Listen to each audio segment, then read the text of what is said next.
Oh, all right, here we go. I'm tired. I'm not sure how long the stream's going to go because I'm really tired. I got to get up at like 4 a.m. tomorrow.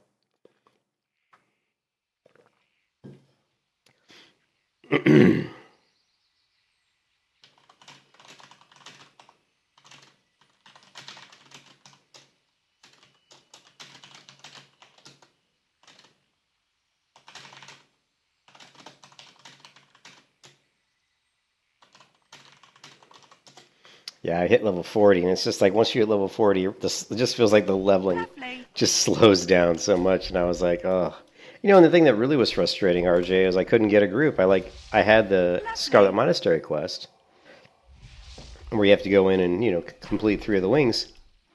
I'm spamming all day long, and I couldn't get a group. Oh no, 4 days, 14. Yeah, but that's fast. Let's see. Well, you said.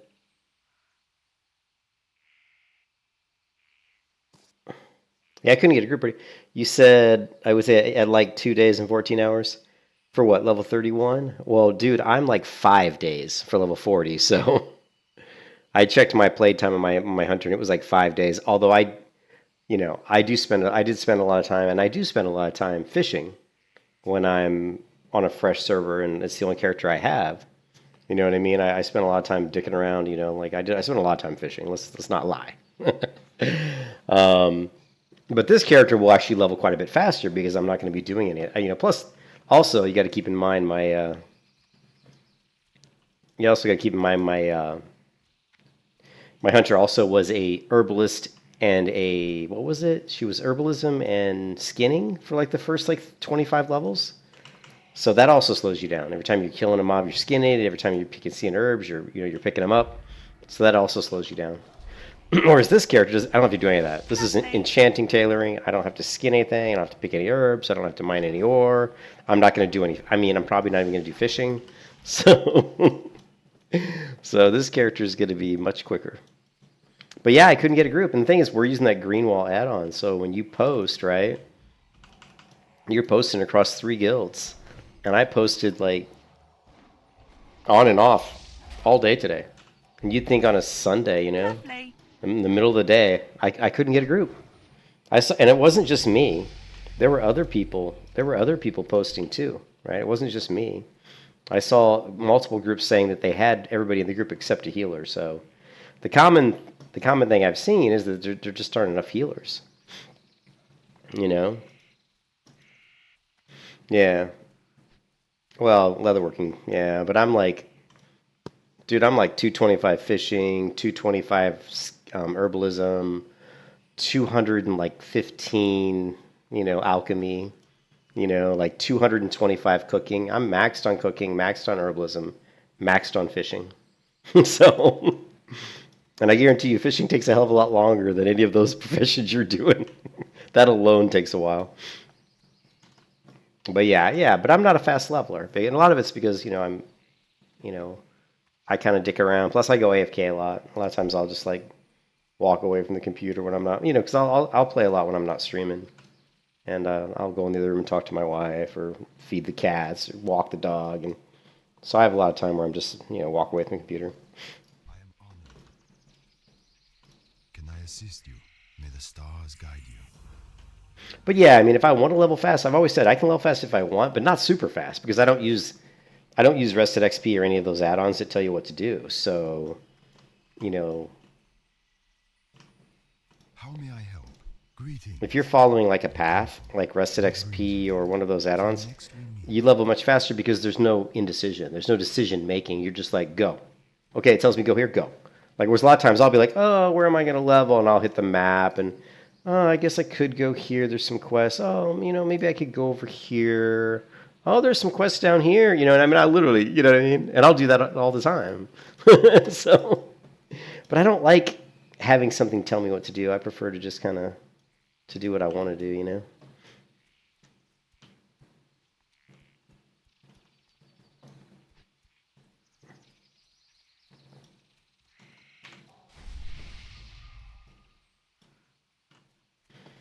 But yeah, it was just, and honestly, I've done the Melee Hunter so much. And the other thing that was frustrating on the melee hunter is PvP. Like, if I was doing PvP versus any melee class and they were my level, I was in good shape.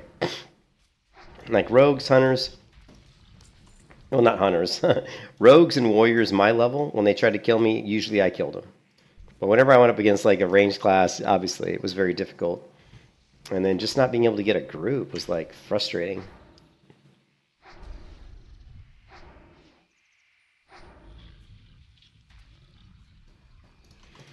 And I like healing, and it happens every time I play on a server. I almost always end up leveling a healer at some point, but because I've always liked healers. But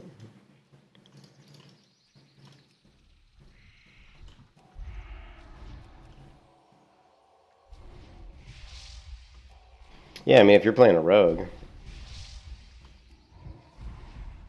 it's always frustrating because I do this happens to me all the time when I play on a.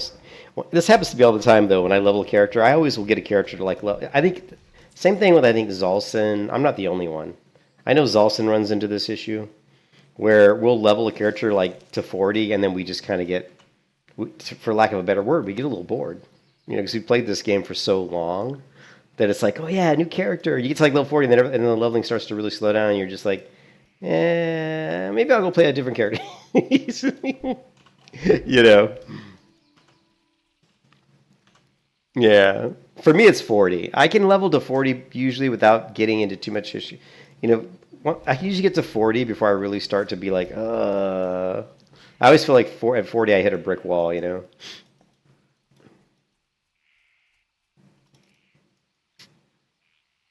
Well, this is my only alt that this is the first time I made an alt that I'm actually leveling. I mean, I have an other alt that's a banker, and I always make an alt for you have to have an alt for a banker, right?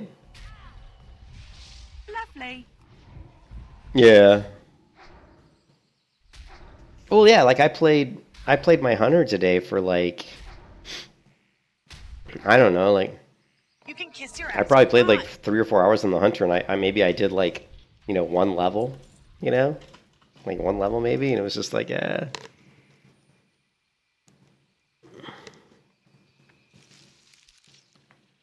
Yeah, no, I can't play multiple. I mean, I just play one version a while. If I'm gonna play Kata, then I have to stop playing, and I won't bounce back and forth a lot. I mean, I do sometimes, but not too much. Like I'll play something for 6 months, then I'll go play something else. But I tried playing Kata, and I just was like, this isn't for me. The biggest thing with Kata was the talent trees. Being locked into one tree for 31 points is just absolute idiocracy. It's just stupid, you know.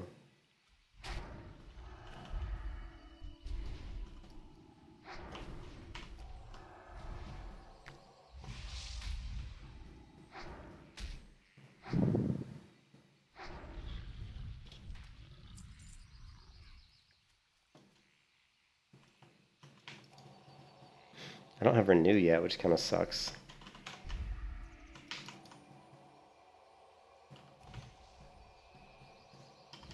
I probably shouldn't be killing these level 7s. What level am I? Level 6? I think I'm level 7. Yeah.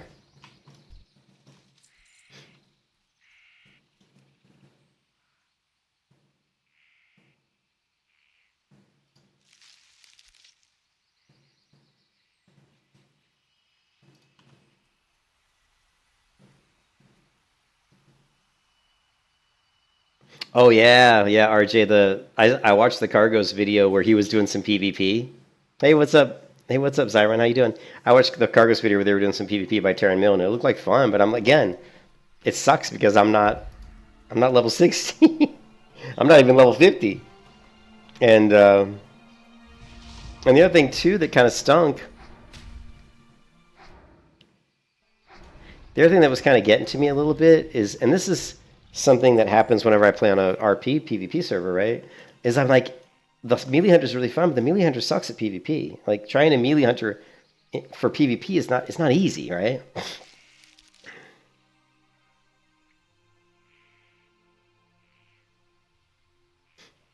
So I thought, and as you guys know, I don't know if you know, but Shadow Priest is freaking amazing for PvP. So I was like, you know, maybe I'll just level up the Priest a little bit. Being a lot of ads for the Ascension WoW. I played it a long time ago. Well, I could change the hunter spec, but I feel like it's almost a disservice to that stream to like spec out of melee. You know what I mean? And I considered it. I considered it specking into either straight up BM or specking into marksman and then just doing, because I mean I'm gonna do a lot more damage as marksman in dungeons, right? Until I get like the gear I need. Because the thing with the melee hunter is, for me anyway, for me to do really good damage with the melee hunter, I have to have a very specific set of gear, right? Like there's certain items I'm looking for, and they're not easy to get. These are not easy items, you know. Having dual flurry axes is not easy to get, you know, with with Crusader on each. You know, it's not something you're going to get overnight, you know. And so until I get to the gear that I want, it's going to fall way behind versus like a regular hunter or a marksman hunter or a regular ranged beast mastery hunter. So, you know, I was thinking about it. I was like, well, I could respec out of it until I got the gear that works for melee and then go back to melee. But at that point, I'm like, I don't know. I just, you know. Yeah, I know. Beastmaster, I agree. I agree, RJ, 100%. I don't like marksman, and I've never really liked marksman, but BM is pretty much, most of the hunters that have attacked me and killed me have been BM. And, you know, because it's like it's like the noob-friendly PvP spec, and the reason it's the noob-friendly PvP spec is because all you do is you send your pet in, you hit Bestial Wrath, as soon as the pet comes out of Bestial Wrath, you use Pet Stun. And so basically you've got this free, like, 25, 30 seconds where your pet cannot be stopped. So he's doing damage that entire time. Which is, if you're BM, that's a lot of damage. You know what I mean? So it's a very, like I said, it's a very noob-friendly... Yeah, exactly. Pego Brr. You called it, man. That is 100% true, man. So it's so easy, you know, and I've had a couple hunters kill me because I was actually fishing one time, and a Beast Mastery hunter came up behind me, sent his pet on me, and you know, hit Bestial Wrath, did exactly what I said. As soon as the Bestial Wrath was over, he pet stunned me. By then I was pretty much dead because he's just sitting back there, you know, teeing off with arcane shot and stuff. So, and you know, as cool as Melee Hunter is, Melee Hunter's not really, it just isn't that cool for PvP. Let's be honest. It's not really that great for raiding. It's not that good for PvP. This server is more about raiding and PvP than it is about leveling, right? If you see the people on this server that are really getting probably watches, like streams that are being watched or interest, it's PvP or it's you know, it's raiding. So I thought, well, another class that I really like to play, that I could play and let my hunter get some rest time while I think about it, right? I can play the priest while I'm thinking about what I might do with the hunter, right? So while I'm thinking about that, I might as well level up my priest and let the hunter get some rest time. So that's what I'm doing.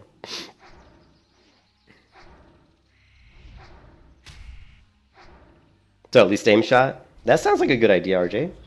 That sounds pretty good. Yeah, let's take, I mean, yeah. Here, let's see. Do I have it? 1 second. Oh, I don't. Shit. I'm trying to Shadow Mill, but I actually haven't dragged Shadow Mill out onto my bars anywhere.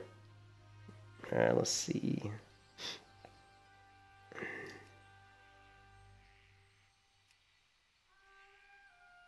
Don't I have a macro for Shadow Meld? I guess I don't. Normally usually I create one, because there's certain ones you can create that are pretty useful, but...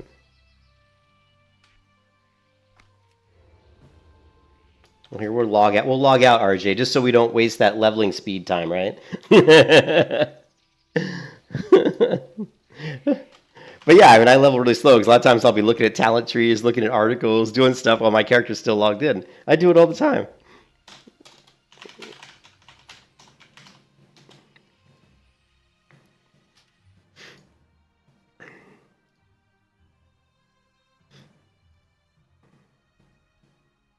So, yeah, I mean, so you're saying go endurance training and then go ahead and go towards aim shots. So you're going to go efficiency, probably lethal shots.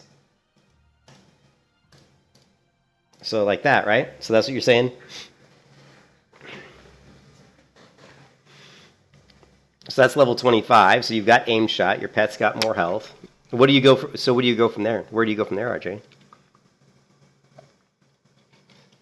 I mean, to me, if you're going to go marksman, here, hold on a second.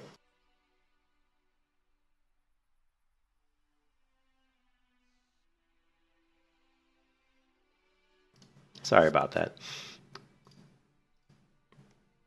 To me, like, I don't know, I hadn't really lost because I never level marksman. Like, dude, I never level marksman. It's like it's something I never do. So yeah, like you said, I think it'd be more fun.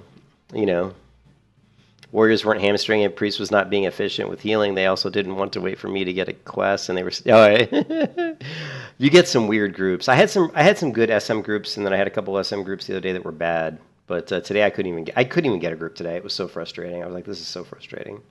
Yeah, I was like, screw this. I'm gonna go level my priest. At least I know on my priest I can get a group. Like, there's not gonna be any problem getting a group on my priest. But yeah, I mean, for marksman, like for like a rating build, like marksman rating build is gonna be something like no, not that one. I don't even know if we go with improved ton. Do we go with improved Hunter's Mark? Yeah, I guess we do. You know, mortal shots. You're gonna go this. I guess you go with Imperial's Mark, and then you're going to go weapon specialization and true shot aura. I can't remember if you have to get scatter shot or not. And then, you know, yeah, then you're going to go with something like this, and then, you know, this. You know, this would be like pretty close to what like would be a rating marksman hunter build.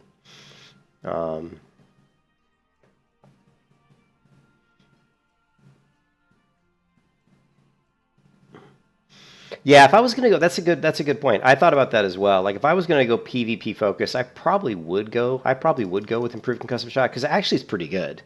Improved concussive shot is actually really useful in PvP. And then, you know, I still would like to go efficiency if I could, but and then I would go even for PvP, improved arcane shot might not be that bad. Of course, you have to have Hawkeye. That's like a no brainer. Improved Hunter's Mark I think is nice. I think improved Hunter Mark is always going to be good. You got to have barrage. You got to have scatter shot if you're going PvP, right? So let's say we were going to go PvP. I think a lot of people for PvP would probably go improve aspect of Hawk because it's going to make your aim shots come out faster if you proc this, I would imagine, right? Because I've always thought this was like a crappy ability, but it actually can be good. You know what I mean? Oh yeah, this is a really good bit. Concussive is really good. I've used that for PvP before, so that's definitely good. I mean, I've done really weird hybrid builds. Like I've done stuff like this, believe it or not.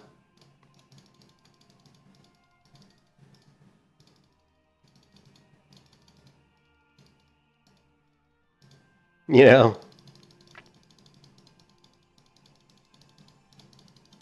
I've done shit like this.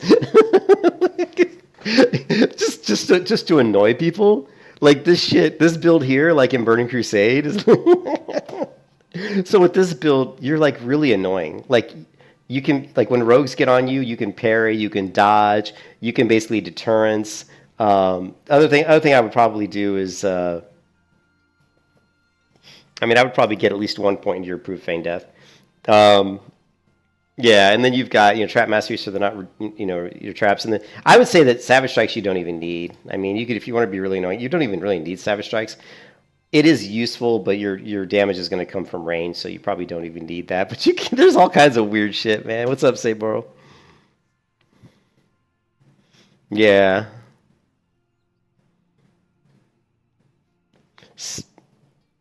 Yeah, you definitely want speed on your path, especially for PvP. You got to have bestial swiftness for PvP. For world PvP, you've got to have that. This here is just an annoying build, right? This is just like a really crazy build. This doesn't work that well. It works a lot better in TBC. So if you go TBC, Burning Crusade, like the Burning Crusade survival is really cool. Like it's way better, right? So you're definitely going to go like probably humanoid slaying. Actually, you could even go out of humanoid slaying and go savage strikes if you wanted to, right? What else is in here? And then see, you've got your lethal shots is also in the first tier, which I don't think... See, lethal shots is in the second tier here. So the cool part in TBC is you can go ahead and get lethal shots right off the bat, right? God, these fucking ads, dude. Really, seriously, come on. How do we skip this shit? Ugh. Anyways, there's a lot of cool stuff you can do in the TBC tree. Yeah, TBC is great for Hunter. For survival. So you can go in, you can get... well, there's Killer Instinct, but there's like Wyvern Sting. Survival Instincts is really good, right? So you can go Survival Instincts.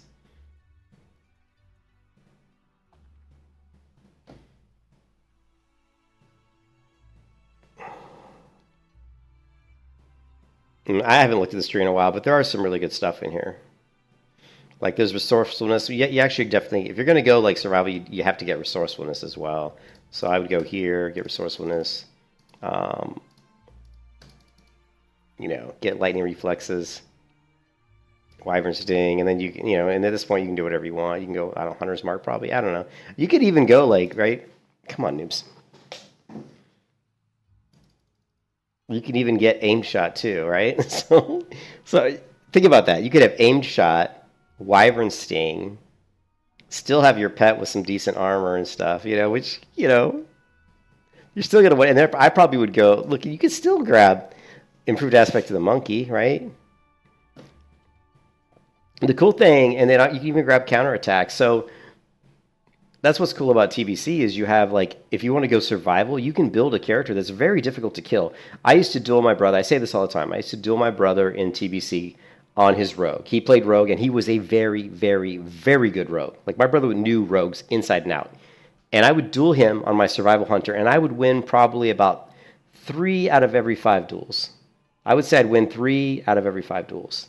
Maybe 3.5. Like, let's say 6 out of 10. I'd win.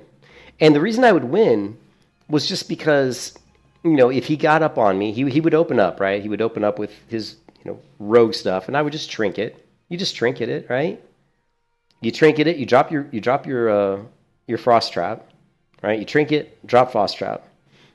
You basically you're sitting in monkey anyway. You're gonna stack agility like you wouldn't believe, right? So you've got lightning reflexes. The thing in TBC is there's a lot more agility that can be had because gear has bigger stats.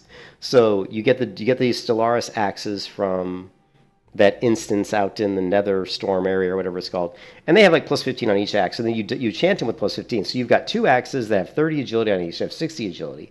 I ended up in monkey. My dodge was like 40%, right?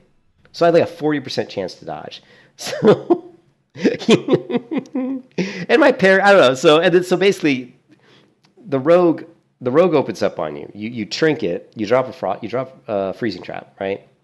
Then, if you're worried about him doing any kind of damage, you just hit deterrence, right? Then you go ahead and hit him with counterattack. Then you move away, and at that point, it's over. The rogue cannot get back on you. He just can't do it. He's out of range. You've got. It's just almost impossible for him to get back on you. Yeah, I think it's Mechanar. But it's almost impossible for the rogue to get back on you. And again, even if he does get back on you, if you spec down into readiness, you can just do it all over again anyway, right? I don't think I have enough talent points to get down to readiness, but right. So if we wanted to get readiness, we would have to pull out of marksmanship, which probably is what I built anyway. I didn't use aim shot, right? So I probably was like, I was probably built more of something like this, right? This would be more like the build I ran with. And so with readiness, you can just reset your deterrence. So basically, the rogue opens up, you trinket it, you drop your slow trap, right? If you're getting any kind of major damage, you're just going to deterrence, you're going to counterattack, you're going to disengage, right? You're going to wing clip, you're going to move away. You've got, you're going to be hitting with your concussive shot. Now, I don't have a concussive shot here. I don't remember if I had it on my build, though. I might have had it. I might have had it. I definitely would have had this. I might have had something like, a couple points into concussive. I don't remember. It was so long ago, but All I know is that when my brother on his rogue dueled me, he lost most of the time, right? Because Survival Hunter in TBC was very strong. It was very annoying. Like, he who tried to kill me in PvP hated me, you know? I was extremely difficult to kill.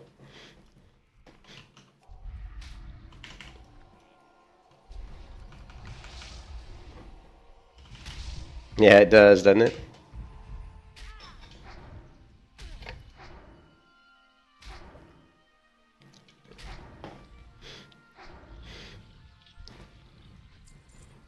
Mm-hmm. Yeah, it's super strong for PvP.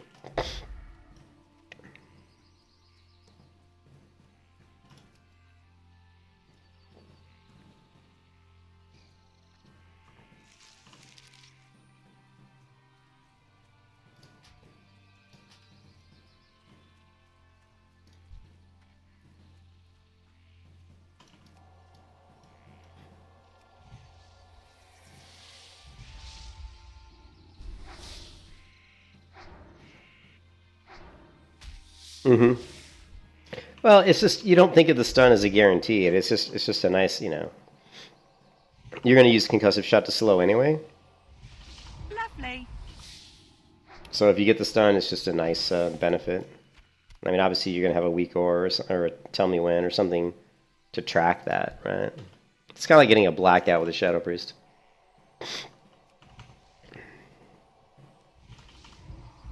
Lovely.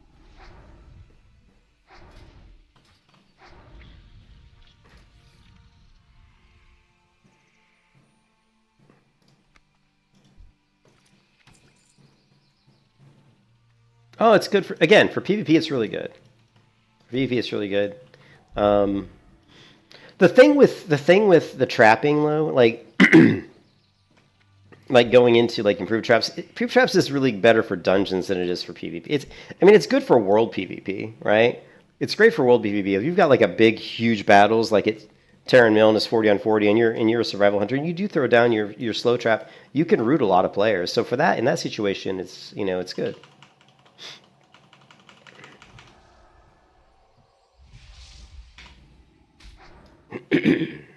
Hey, I won my auction of Boots of Arcane Wrath.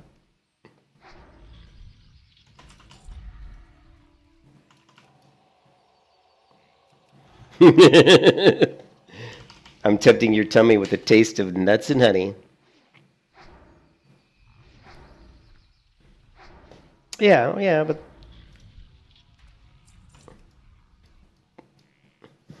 aim shot hits incredibly hard. In the thing with Hunter in vanilla is it's all about getting the opener. And same thing with the rogue, but the rogue has the ability to open when they want because they can stealth. The thing with the hunter is if you can sneak up on somebody, right? If you can sneak up and get the opener before they see you, you can open up with like your aim shot. And if it crits, it's gonna do insane damage. Like my aim shots, I don't remember what they were critting for, but they were critting for a lot. I don't know if we have.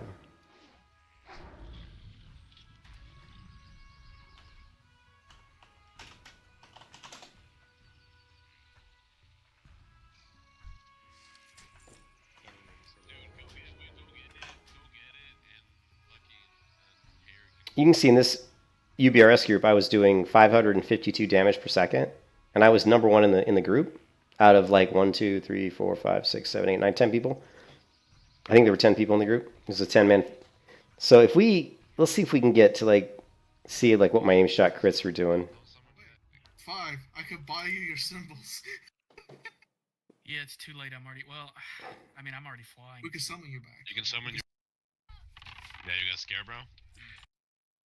Let's see. I was waiting to get like another. Okay.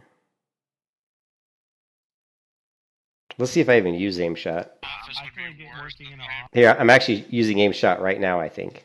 Office would be worse because you get tired.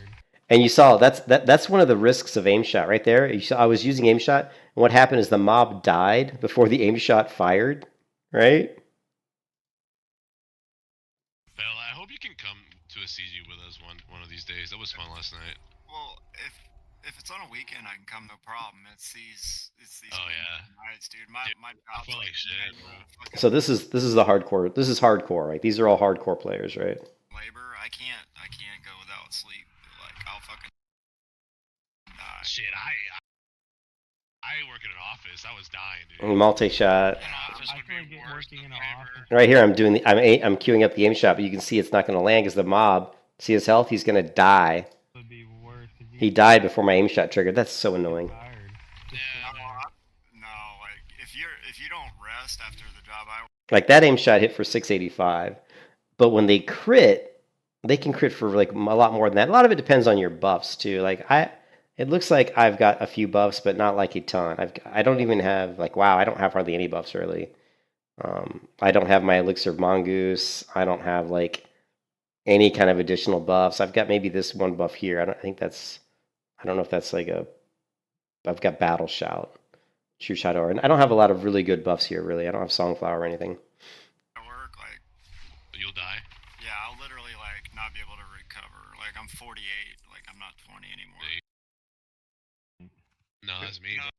I do. I think I'm down to do undead. So looks like I ended up number 2 on that. But yeah, but if I remember the big crits on aim shot were really coming in. And remember, I don't even have like super great gear, right?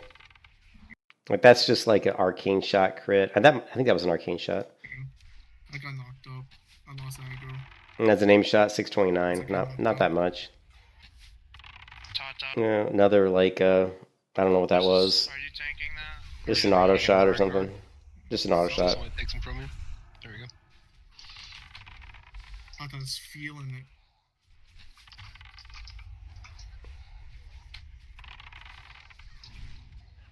You can see my pet crits. My pet's critting for like 100, 200. Problem with- You know? I can't really do damage at range. Focus diamond. Never mind. It's too late. They got dots and shit on them. I'm tanking. I'm tanking. No, I'm fine. I'm fine. I wanted to see one of my arcane shot crits. I mean, aim shot And crits. then focus moon. I was hoping to see what they were, but I'm fine. I got this. There you go. I got the big boy, dude. Don't worry about him. yeah. Aggro reset, so I can't do anything about him. Like resetting back to the group. Yeah.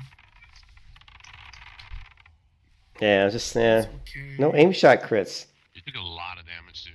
Check what hit you. It's gonna say that spell that he cast. Good luck. Chances. Oh, and he dropped that black. And he dropped that black blade. I can't remember if I pulled this one right or not. Feigning. Yeah, okay, yeah, this pull was good. So I'll try. Yeah, I should be pulling him. You tried to go flag me. yeah, see here I'm kiting the General Dracusath or whatever. Now I saw Cargos do this, and instead of going into this room here, he literally went to the right. You know what I mean? He went to the right and all the way up the stairs to the right of me here, which I've never seen anybody kite Drac that way. I always just pull him into the beast room. We're fine. I got X. That's fine. Wait for Re. The only bad part is I'm actually way too close to him. Actually, like I was way too close to him here. Like you want to be at least that far or further away, you know? Stop this. Careful with your aggro, bro. Talk to me, Shady. I still got him. Good job. You can let him go. Okay, you can let him go now. We can Alright, feigning. He's coming back. And then see that's all I do. I just pull him back to the beast room like I did here. Who does he have aggro on? Can you see? But anyways, I can't. if I remember correctly, like aim shot, and I didn't have like the best gear. I just had like the tier 0.5 gear, right? And not even the best, right? But I think my aim shots are critting for like 1500, 1600, you know. And I'm trying to remember like how much health you would have, like a level 60. How much health would a level 60 character have? What would you have? Like I think anywhere from 5 to 10,000 health, depending on what class you were. Like a tank, like a druid tank, might be running around with, if he's got really good gear, he might be running around with like 10,000 health. But most characters are going to be, like most rogues probably going to be between like 4,000 and 6,000 health. So you can, you know, you can take out their health pool pretty quick on Hunter.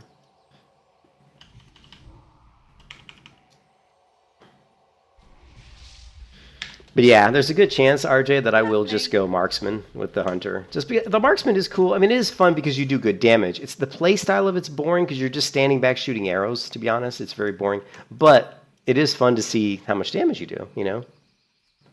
Yeah, well, that's maxed out though. I mean, none of the characters in our guild were max nacked. You know, I'm talking like maybe just like I'm talking like pre-raid BIS gear characters, right? Like on this server, there's nobody. There isn't anybody who's got anything. There probably isn't even anybody on this server who's even pre-raid BIS. You know, most of the characters are still trying to get their gear, right? Like if you saw Cargos just hit 60, like the day before, like yesterday or the day before yesterday, and you know, so he's just trying to get any gear. He got his chest though. He killed Dracusath and he got the chest drop, and he won the role over Alex Central, by the way, which I thought was fucking hilarious because I can't stand that douchebag.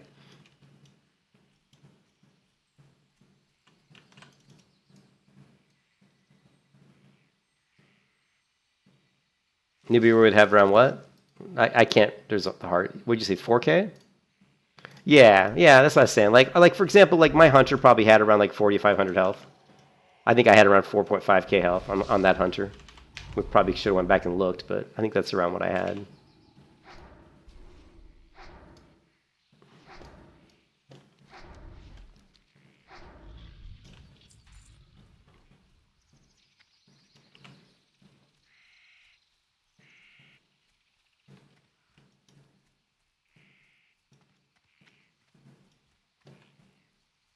Hello. Goddess watch over you. Good luck, friend. Goddess watch over you.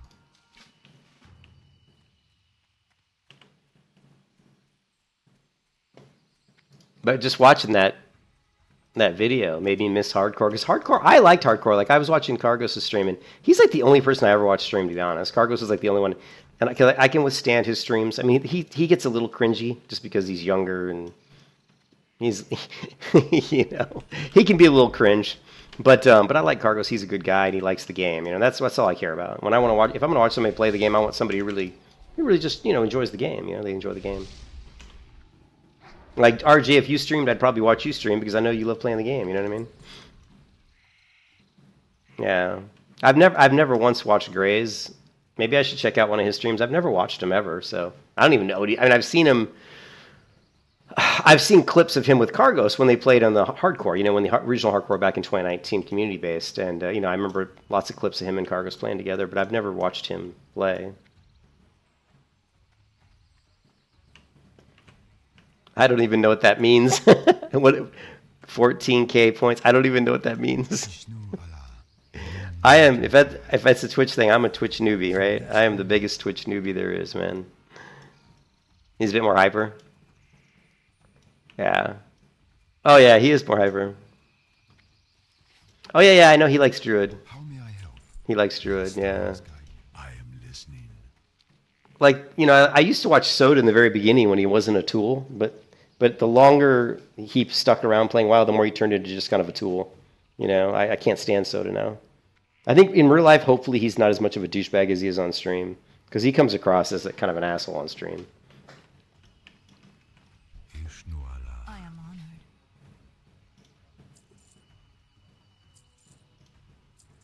honored.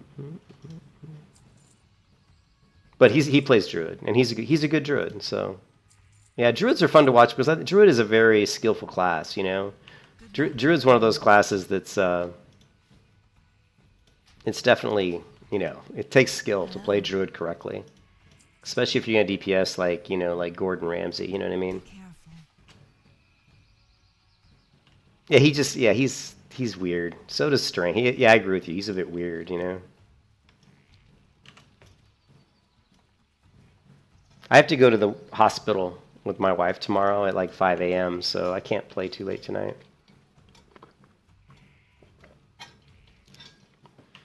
Yeah, Gordon Ramsay's he's the only time I've ever seen a Druid in Molten Core finish in like the top 3 DPS, like a Feral Druid, is Gordon Ramsay. He's the only one. And when you talk about the people that were doing the hardcore elite stuff, Molten Core, I mean, those guys are good players. I mean, as much as they're total douchebags, a lot of them are assholes. They're really good. They know how to play the game. They're really good. And so to finish in the top 2 or 3 DPS or even top 1 as a Feral Druid is very impressive. It's very impressive. Oh, Apricot, yeah. Oh, Apricot, yeah. I've watched Apricot. The girl, right? The chick. I think I've watched her maybe once or twice. I think her voice was really annoying or something. Oh, did he over? No, I didn't. I don't remember that he over aggroed. That's funny though. Doesn't surprise me. I mean, you're doing the DPS meter chase, and that stuff's gonna happen, right? If we go to Discord though, and we go to the hardcore server, right? I think Apricot was always, she streamed like crazy on there, right? So if we go hardcore, and we go to hardcore streams, you can, yeah, you can see. Say. Hello. Good afternoon. Can you hear me? Yes. Awesome. Even if you're using bank alt, some of us aren't sending stuff off every 2 minutes, right? Oh, I'm surely not. I'm going to say something that's going to sound really bad, but why is it that big time nerds have big time nerdy voices? So,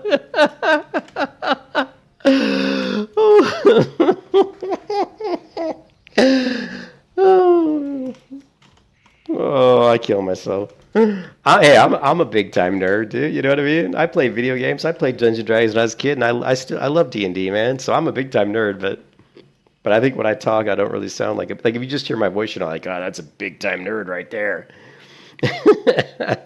Sometimes you go into, like we were doing, there's this guy in the guild, the hardcore, there was the number one hardcore elite guild, or hardcore guild on the official hardcore servers on Skull Rock. The number one guild was a guild called Death. And apparently the guild leader had this, he was kind of a douchebag, and he had this big nerdy voice, and he would literally like make sure that when they went into like raids that you had like every freaking buff known to man, right? How come you don't have your Dire Maul tribute buffs? I don't know if we can bring you on this raid. You're missing a Dire Maul tribute buff. You know what I mean? It's just like, seriously? Come on. Dude, it's freaking...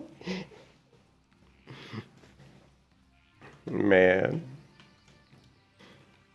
Cracks me up.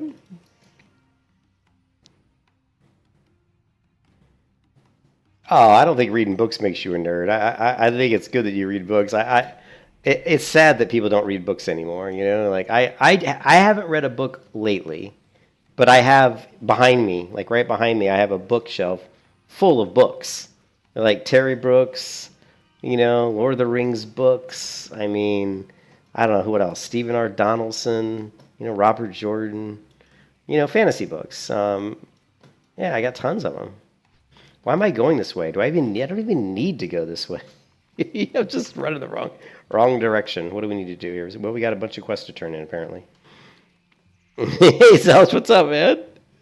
Zelch, I was talking about that hardcore guild Death that was on the Skull Rock server, and the guild leader had this big nerdy voice, and he was like, and when they tried to get ready to go to the Zul'Garub or whatever raid, the ZF raid, and he was inspecting all the people from my guild to make sure that they had like all the appropriate raid buffs. You know what I mean?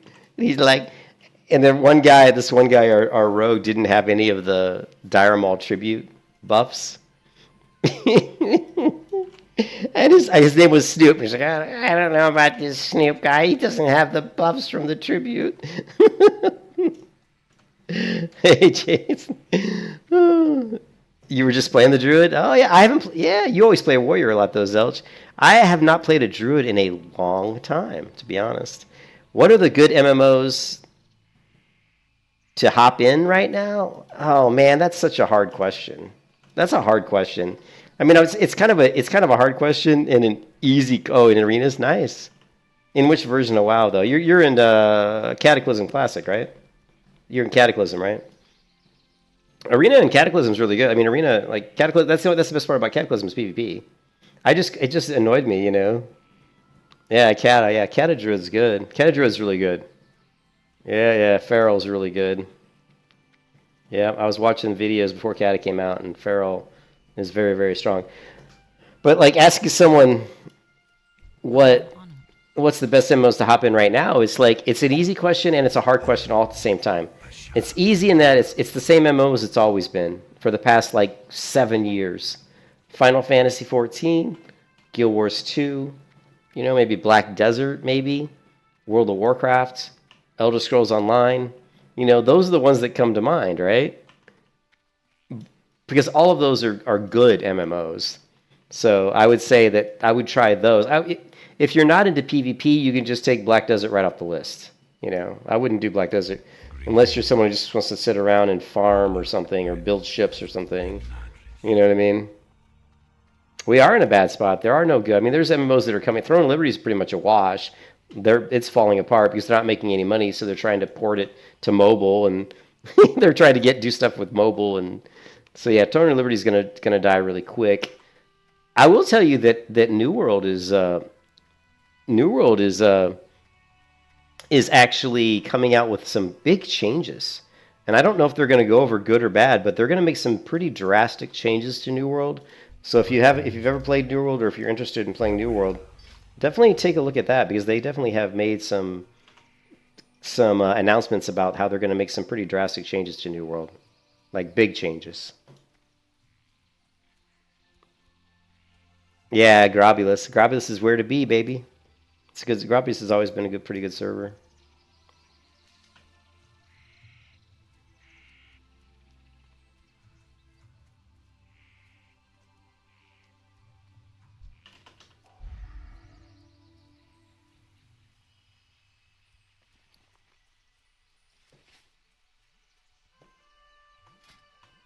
I got some eggs. Nothing crazy.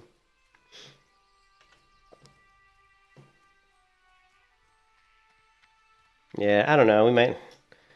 I couldn't do. Hey, the thing Zelch with Kata is like the talent trees really irritated me in Cataclysm. Like being locked into one tree for 31 points.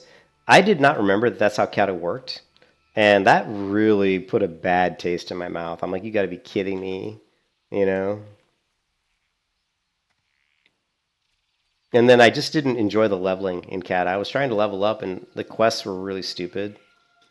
It was really bad. I don't know. I didn't like it.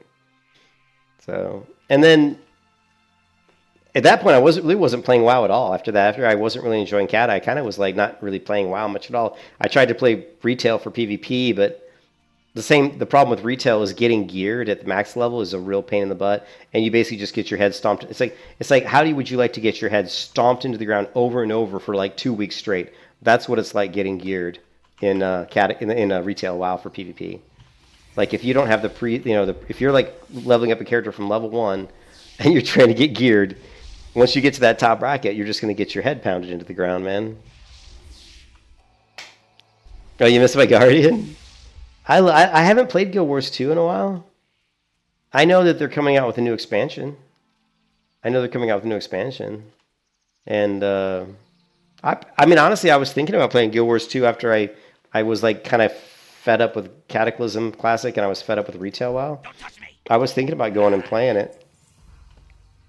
And then what happened was then I saw Cargos was streaming, and he hadn't been streaming in a long time. And he started coming back streaming WoW again, and then I was watching his stream, and that's when he mentioned they were doing this fresh event here on Deviate Delight, where basically Blizzard actually locked character transfers in and out of this server. So if you come to the server, you can't transfer a character in, you cannot transfer a character out.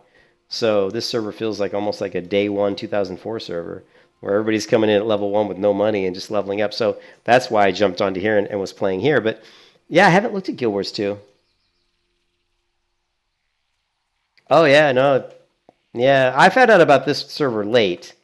Like I found out about this server about 2 weeks later than most. You know what I mean? Like people have been on leveling for a couple weeks, I think, on it by the time I found out about it. So when I got on it, Cargos I think was in his 30s when I got on it, and some other players were even higher than Cargos, because Cargos even got a late start, to be honest.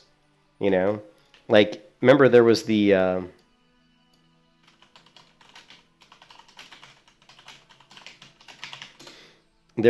post on Blizzard forums even about it. There was a post on the Blizzard forums about it, and this was from March 7th. So that's like months ago. And then there was this, right?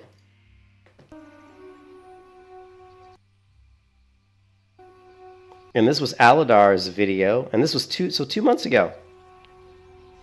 So yeah, so this idea of classic fresh on Deviate Delight's been in the hopper for a while.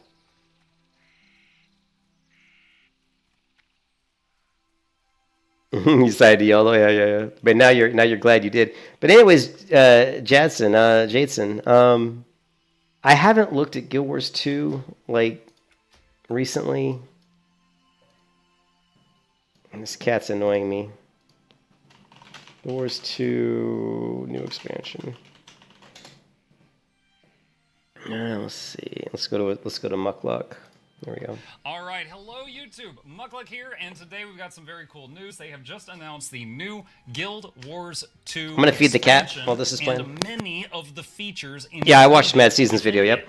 And we are going to go over everything we currently know about it right now, and so you can see, is it something you're interested in? All right, so first off, we're going to show the trailer. I watched it just a couple minutes ago. I'm going to show it now, and let's dive right into it. All right, and this is called Guild Wars 2 Janthir Wilds expansion announcement.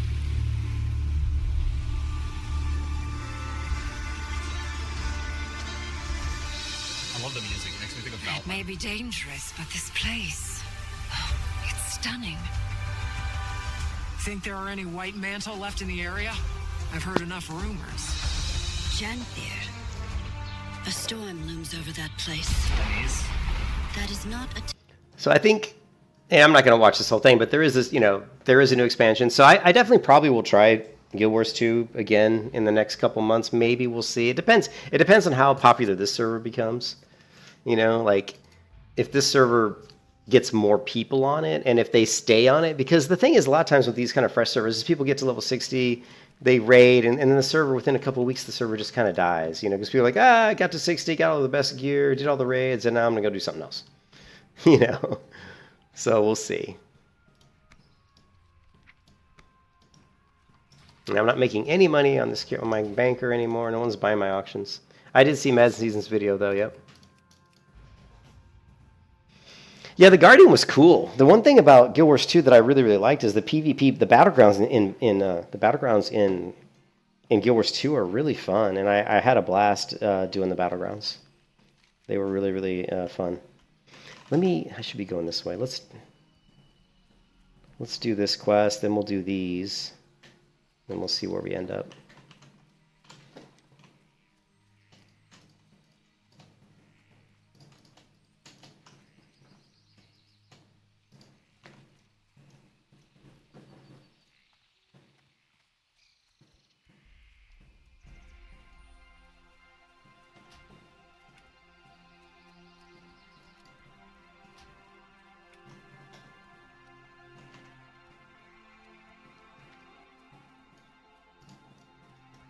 But yeah, that's such a hard question. Like, what game, what MMO to play? I have the most fun playing WoW, but mostly because when I play WoW, people will come and watch me play it, and I typically end up playing on servers where I know people. I don't know them personally, but I know certain people are playing on those servers, and I'm very familiar with the community, the WoW community. So it was funny to see Alex Sensual and Cargos in the same raid in UBRS yesterday.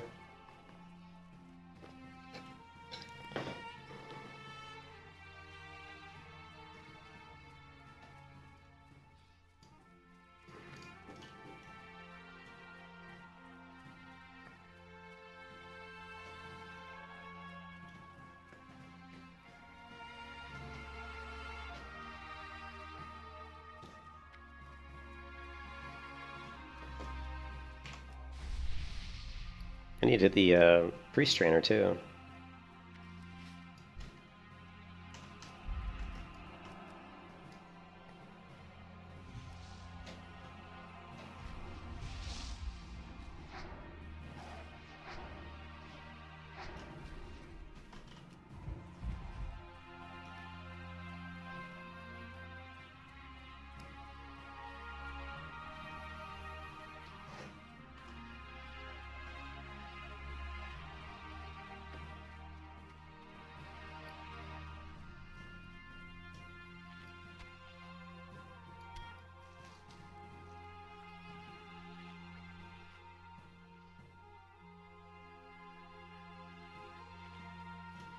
You can kiss your ass goodbye.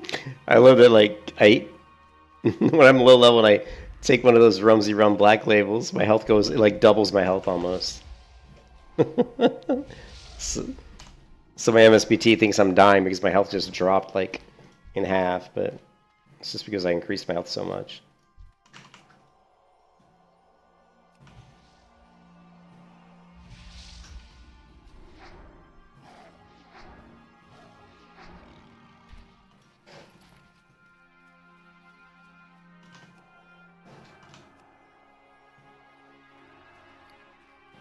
Do I even have any food? Here, we got one leg meat.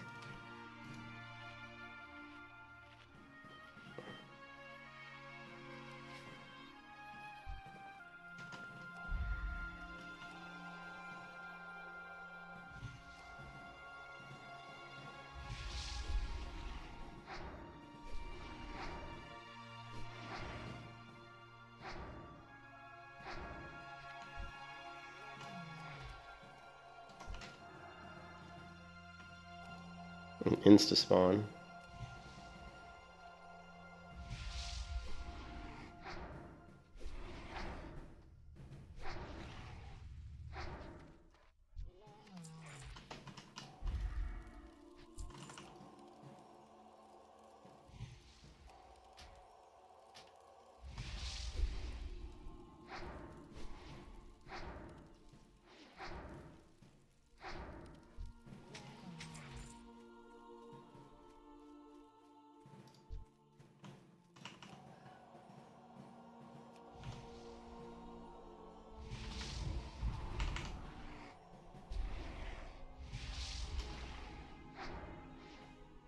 Lovely.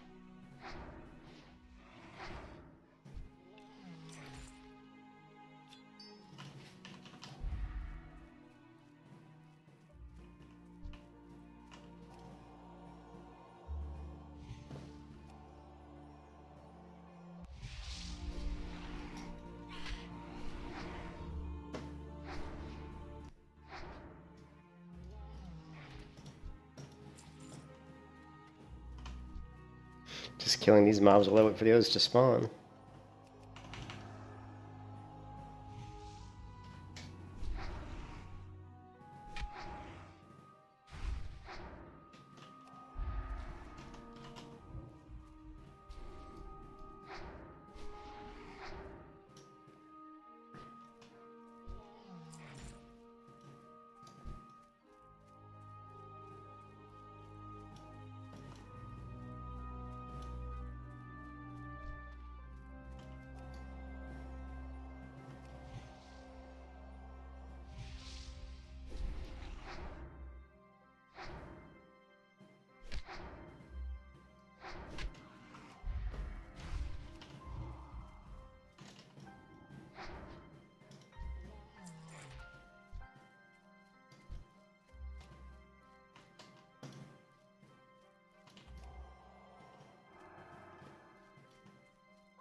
What's up with the mobs, man? Like, the ones that are supposed to be aren't here.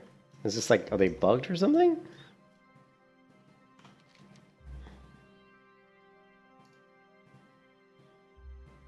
Where's the mystics?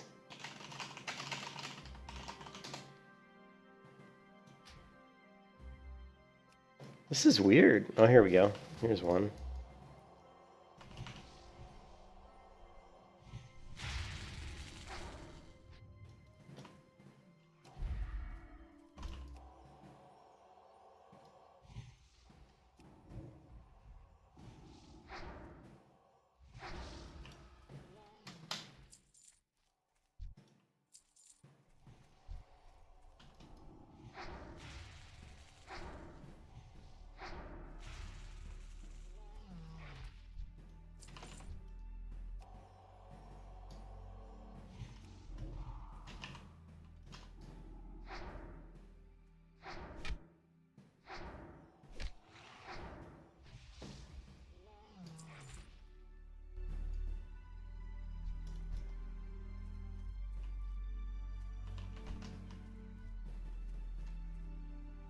Yeah, this is weird. There's so few mystics.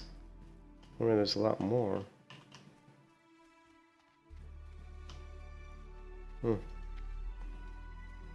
Very strange.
Lovely.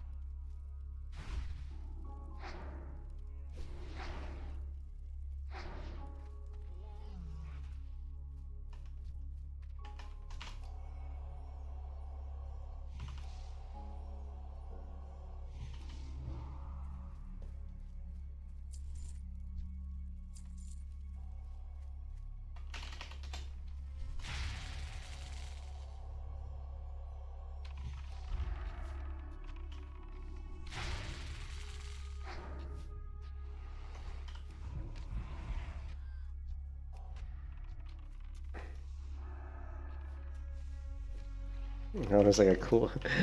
How long is the cooldown?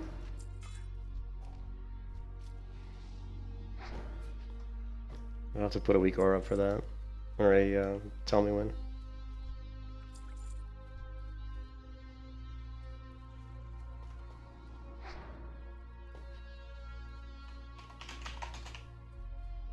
All right, all done.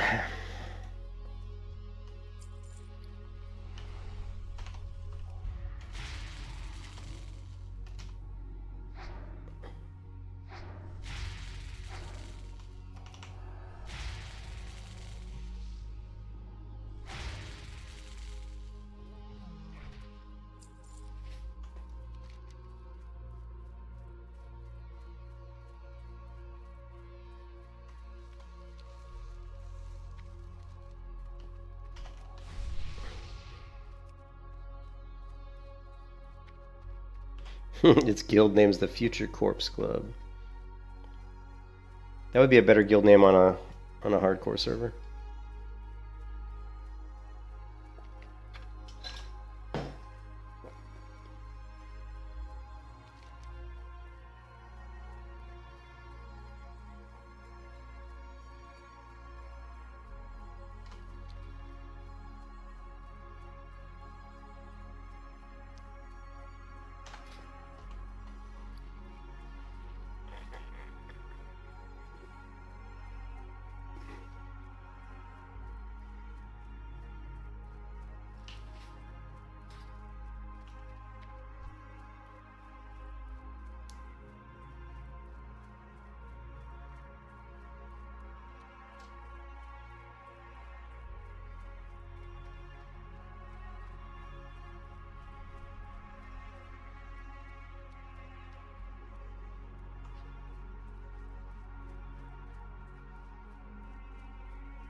Oh, parkour fail.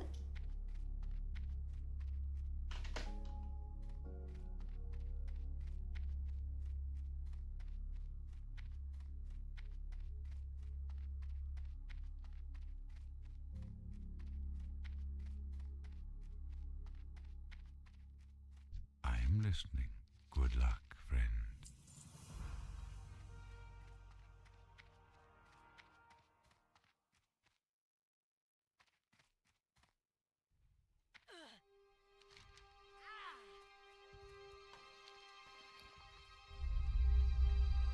How may I help?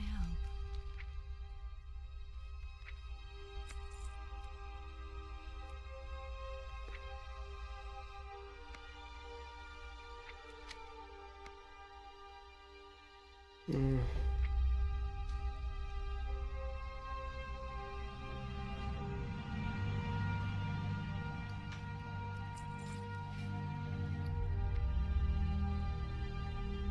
am honored.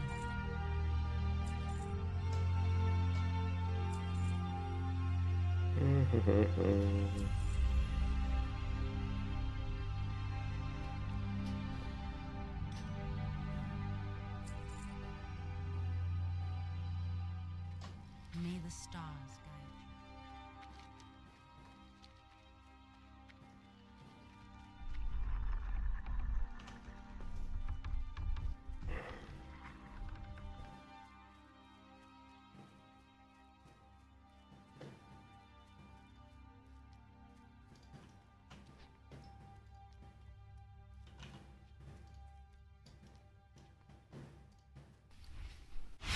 There's no war. Hunter's Mark. I see Cargos is doing UBRS again. It's funny, once people hit 60, they're just non-stop dungeons. He doesn't have that douchebag in his group again, does he? He does! Oh my god. That's crazy, huh? Forgive and forget, right?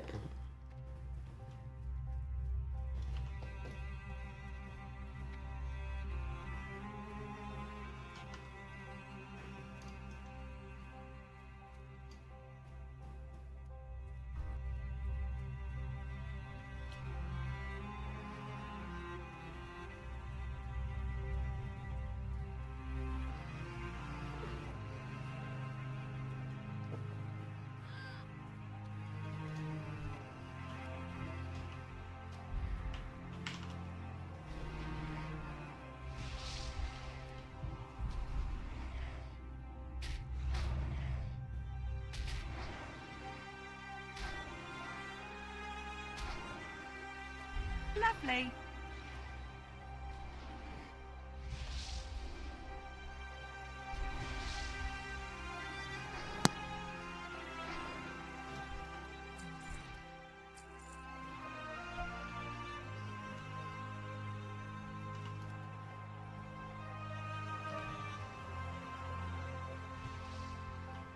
Lovely.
Watch, my health is gonna drop as soon as these buffs fall off.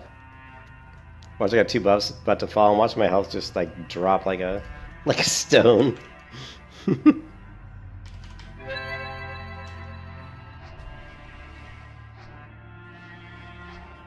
Went down to 177. Oh yeah.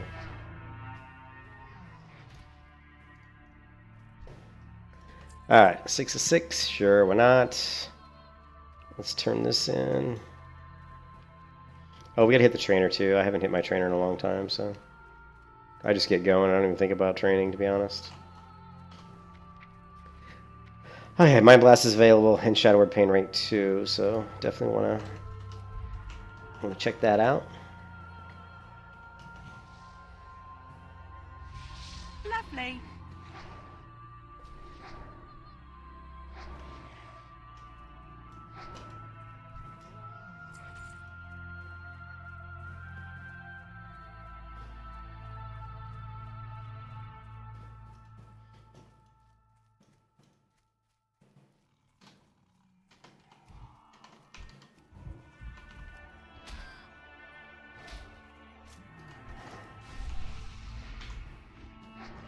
Sweet cheese.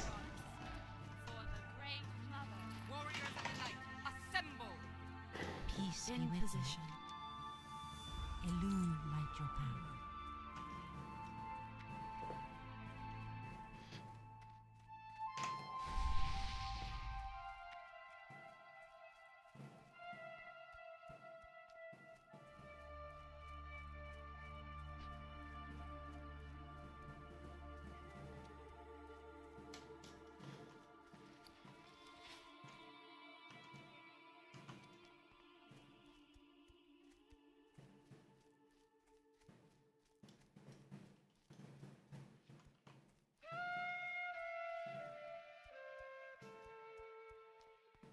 I gotta check on my wife.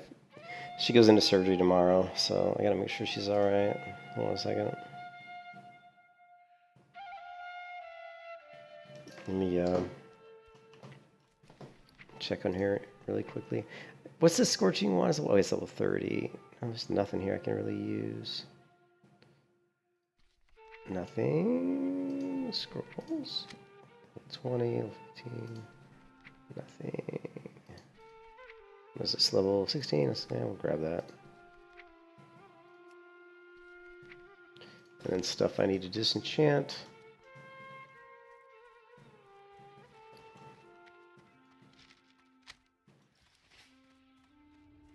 What brings you here? Renew. Oh, no. Goddess watch over you. Shit, that thing was wrong. It said that... Oh, level 10. It says coming soon. I misread. I need to learn how to read. Coming soon to a theater near you. Alright, so...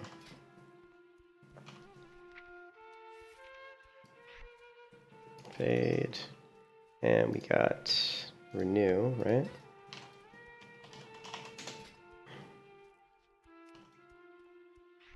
I don't remember where I was putting renew. Let me, probably A. Or D? I want to check this out real quick. I always forget, like, where I put it. Let's see, priest.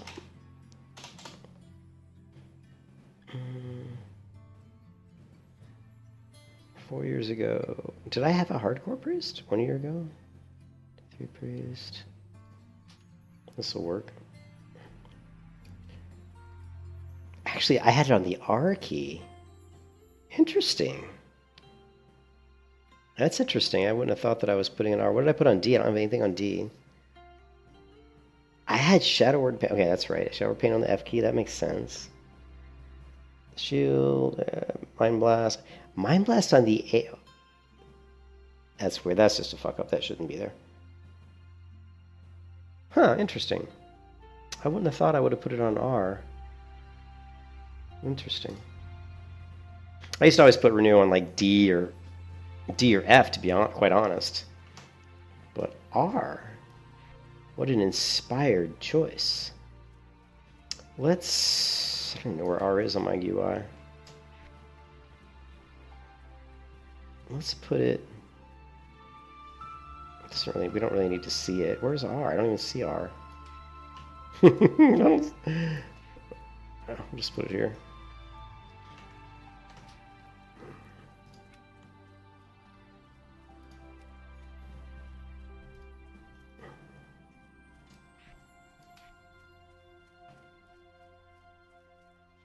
Oh.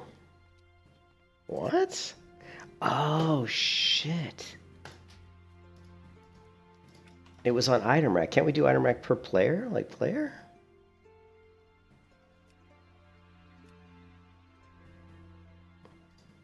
That's kind of bogus. Hmm.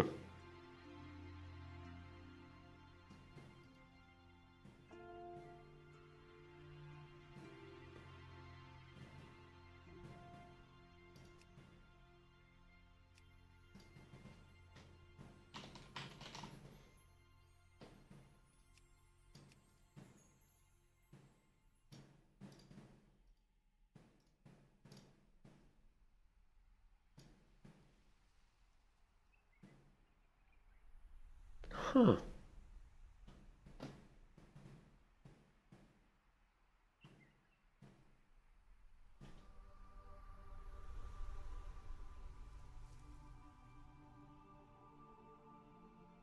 What key? What key? How about G? Target last hostile. Yeah, fuck. That was...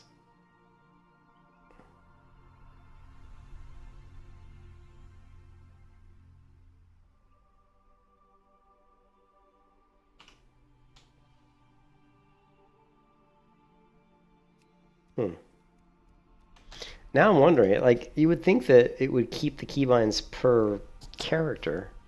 It's kind of bullshit if item rack can't store keybinds per character.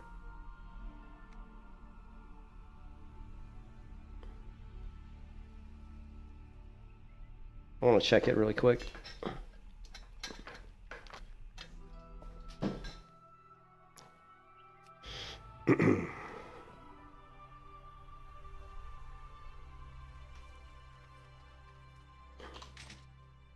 Ah! It does. See, it did. It worked. So if you go two-hand, keep bind key R, right? Okay, cool. It's interesting. So even though it said it was unbinding my hunter's keybind, I really wasn't unbinding my hunter's keybind, which is a good thing. But that kind of would have surprised me. I'm like, that doesn't make a lot of sense. You're like creating sets for different characters. They should be based on the character. So that's cool. Oh, we got to fix this. So one of the things I do is when I'm leveling on my macros, I actually have... Here, hold on a second. Let's see where are we going.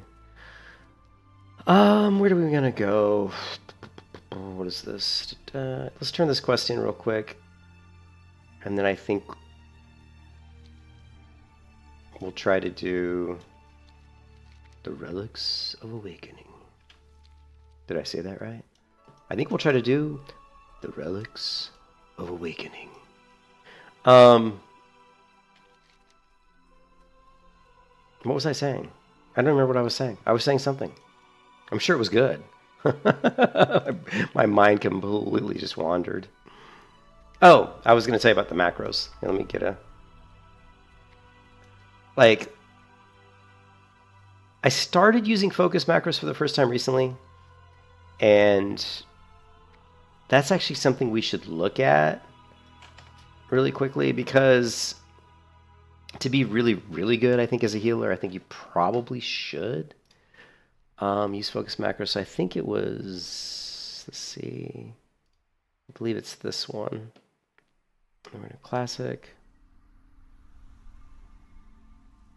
I think it's this account, Gropulus. I think it's I can't remember which one.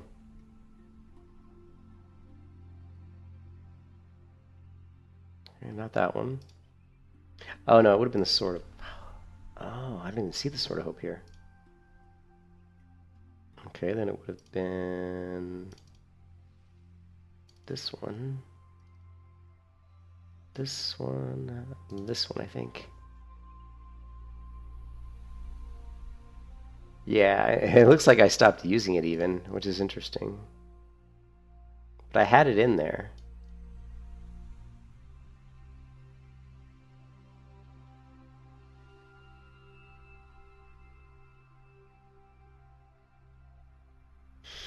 So, I basically had a macro that said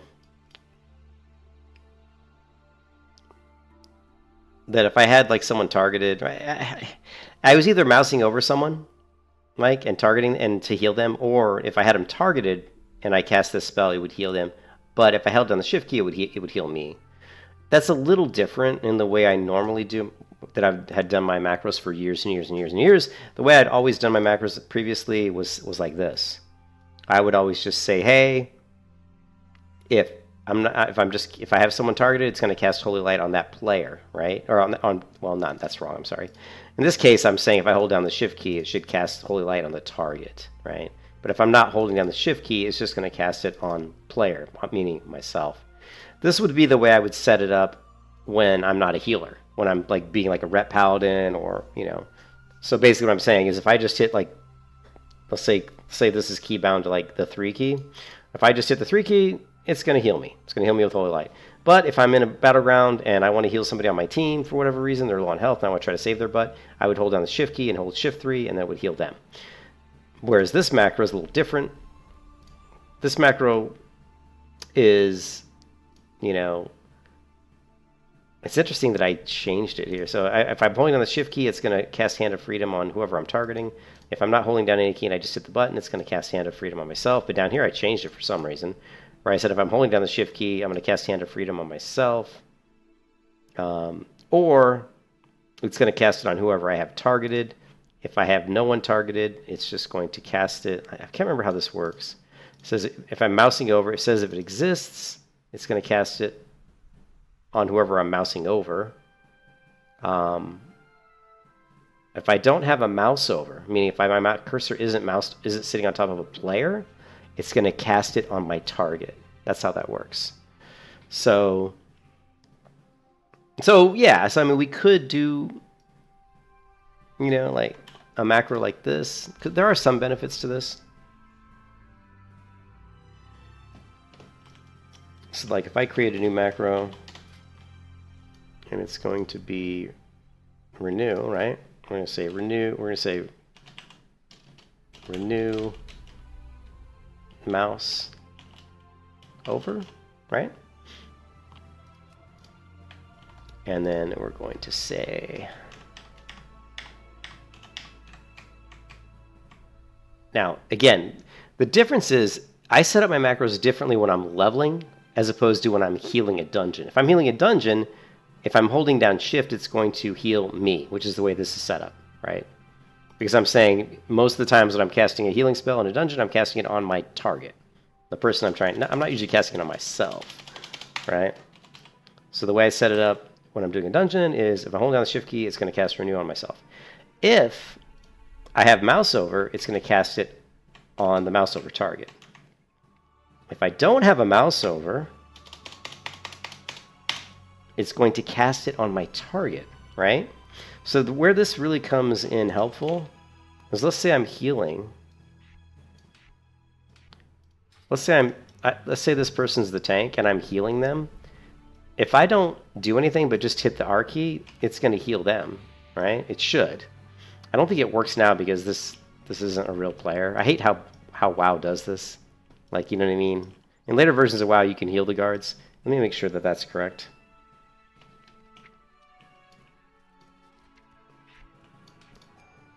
See, even though I have the guard targeted and I just cast a regular renew, it heals me, so, which is kind of weird. So to test your macro, you actually have to go to a player. But the point is, if I had someone targeted, like if this bird was the tank, and I hit the R key, it's going to heal the bird. But what if there was a rogue to the right of the tank attacking the target, the tank's attacking, and all of a sudden the rogue gets just crushed with something, and I want to cast a spell on the rogue really quick? I don't have to like change targets. All I could do is mouse my mouse over to the rogue's icon, over the rogue's player avatar, I guess you could say, and then just cast that spell. And that way I still keep my tank target correct, you know? So I could just move my cursor over the rogue and hit that spell, and it's going to cast it on the rogue. That's really where the mouse over is very beneficial. Otherwise, I would have to move my mouse cursor down to the raid window, which is usually I keep right down here on the left, and I would just have to move it from here down to the rogue, click it, you know? And a lot of times I can also just keep the mouse like over the raid window too, if I'm just healing, and then I can just move, because if you move the mouse over the raid window person, I think it still counts as a mouse over, right? So if I were to I don't have myself targeted right now. If I were to just mouse over my portrait here and hit, it should cast it on me, right? Right. Although it's not a good test because no matter what I do, it's going to cast it on me, right? Let's say I put the mouse over here, it's just always going to cast it on me, unfortunately. I'm running to Darnassus. I'm hoping I can find somebody, like another player, so I can test this out to make sure it's working correctly.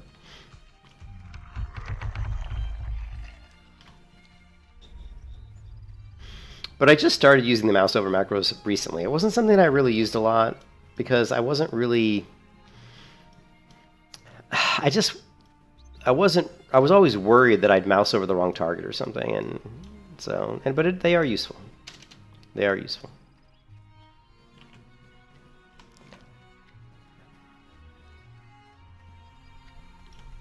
Now, I was hoping to find another player, but yeah. Not a lot of people hang out in Darnassus, so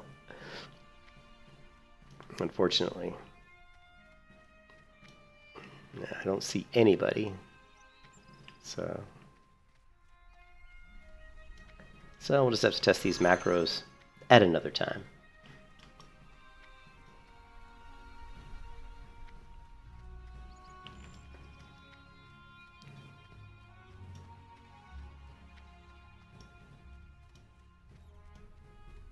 Okay, I thought I maybe saw a player. No. Greetings, farewell, goodbye. Okay, I'm now level 9. Oh, see, it worked. Interesting, it worked on this character. Did you see that? I cheered you up, Cooper, so it worked. Look, all right, check this out. So apparently, this person I can heal, right? So if I don't mouse over this person, I've got myself targeted, so it should heal me. But if I mouse over them, it should heal them, right? Now, if I don't have anyone targeted, it should heal me, because that's the way it works. But if I target this person, don't mouse over this person, it should heal them. Okay, so that's how it works, right? It's going to heal. If I don't have the mouse, it's always going to heal. The mouse over takes priority. Whoever I moused over. I mouse over me. Oh, it didn't work. It didn't work. But if I have myself targeted and mouse over, it mouses over, it heals this person. For some reason, it doesn't work when I'm the target, I guess. That's weird, because I'm targeted and it heals this person. When they're targeted, it heals them, which makes sense. Let me try it on my portrait. Okay. No, it still healed them. So that still seems wrong to me. Oh no, that worked. That healed me, see? Okay, so I guess my character's avatar doesn't count. So, like, I can mouse over them to heal them. I can mouse over my portrait to heal me. Right? Or if I don't have anybody psyched. So yeah, so that's how it works. So that's how the mouse over macro works. And it is useful. And here, let me show you what it looks like again. You can actually see it. So it's this one right here. So it's, if I hold down mod, it's gonna heal me. So if I have, let's try this. If I have it moused over here, actually nothing happens. Oh, I don't think it's because I've got another. Oh shit! I've got another keybind for Shift R. Hold on a second. Somewhere. Oh yeah, that's fine. So what we want to do is we want to go to R. This may not work because if you go to sets, the problem is, let's see. Wait, okay, we're gonna have to unbind this. Options, keybinds. We have to go to add-ons, and there's going to be a keybind for, where is it? What is it called? Item rack?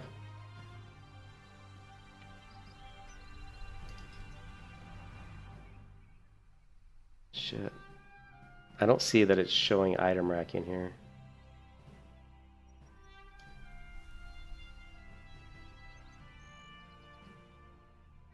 Yeah, so that could be a little bit of an issue.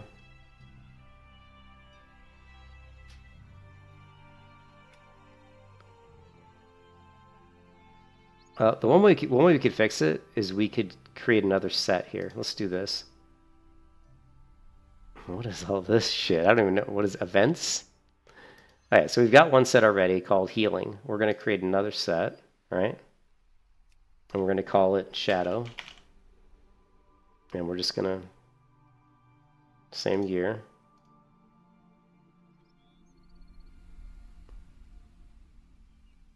And then we're going to bind key. Say save.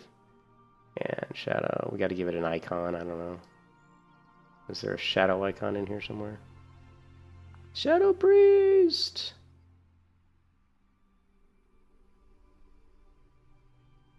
Where's priesty stuff? Where's priesty icons?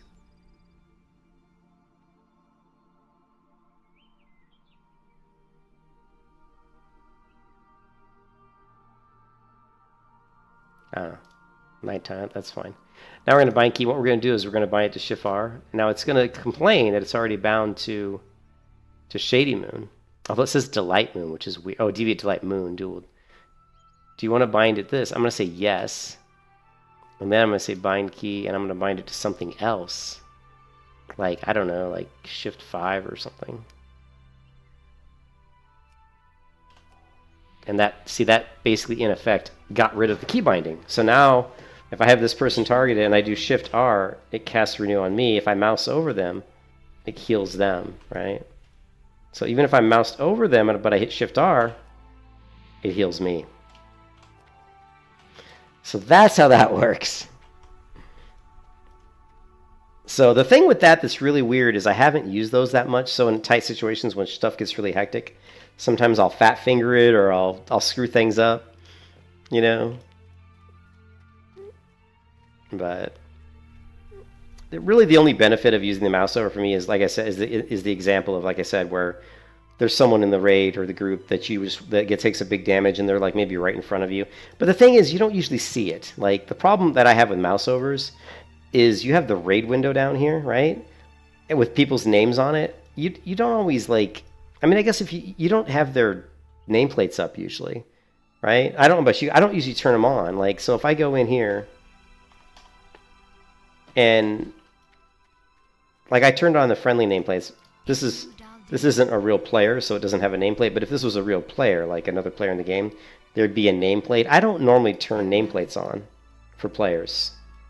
So what I'm trying to say is if someone's in front of me, like a rogue fighting the boss, and they get really low on health, I don't usually see it on their avatar. I see it in the raid window.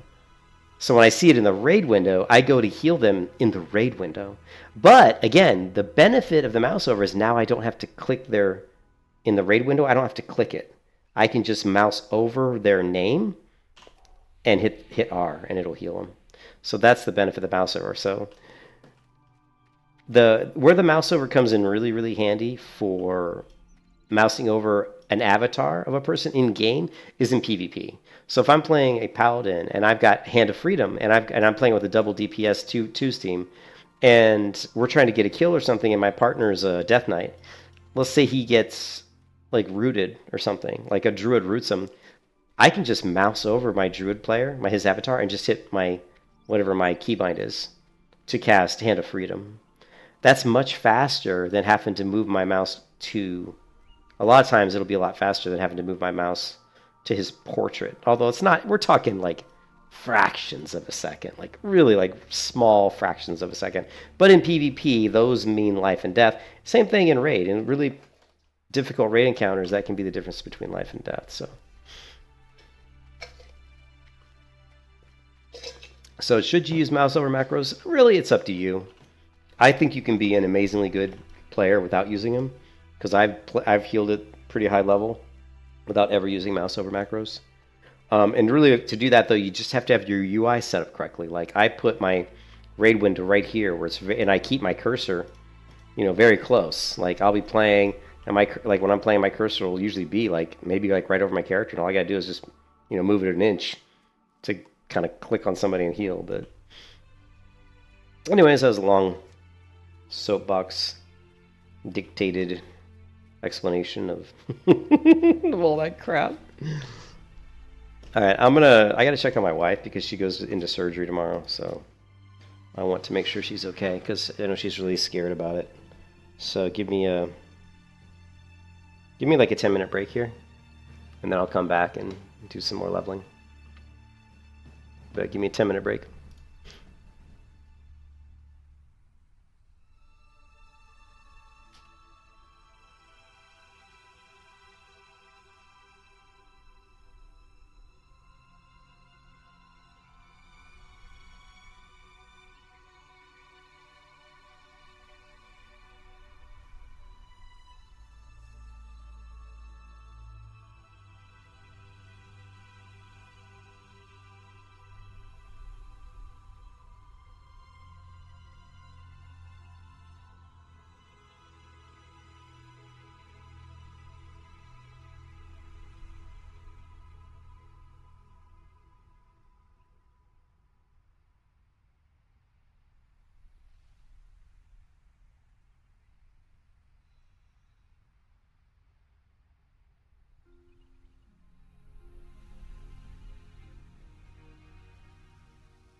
Alright, sorry about that. I am back. He was feeling really off, and I'm glad that I cheered you up. I don't know how I cheered you up, but I'm glad that I did. I just had to check on my wife. She seems to be doing okay. We have to go to the hospital at 4 or 5 a.m. I think we have to get up at 4 a.m. So I'm probably going to go to bed at 10, I think. So at least try. I don't know if I'll be able to, because I don't usually go to bed at 10. That's really early for me, so I usually go to bed around 12. So I don't know if I can go to bed that early. I'll probably just lay there, you know, in bed, not really sleeping. So we'll have to see.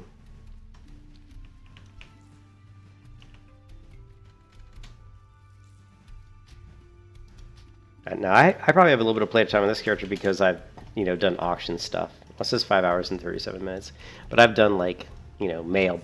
I've been mailing stuff to this character, so there's probably quite a bit of time me just messing around with the mail.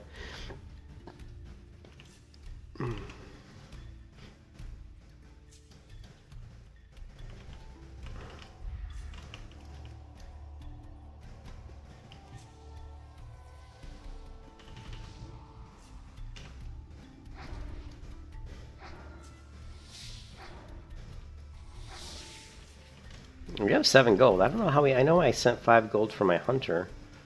I think I sent... Oh, and I sold some auctions too. Maybe that made some money.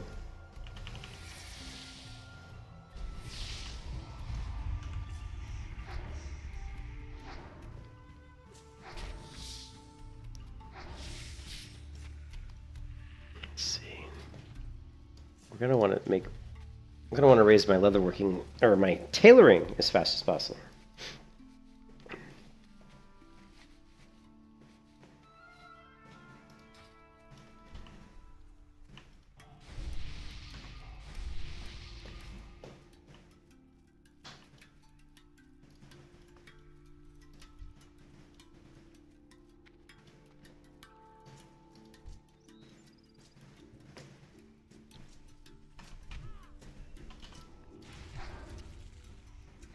Sonic, what's up, man?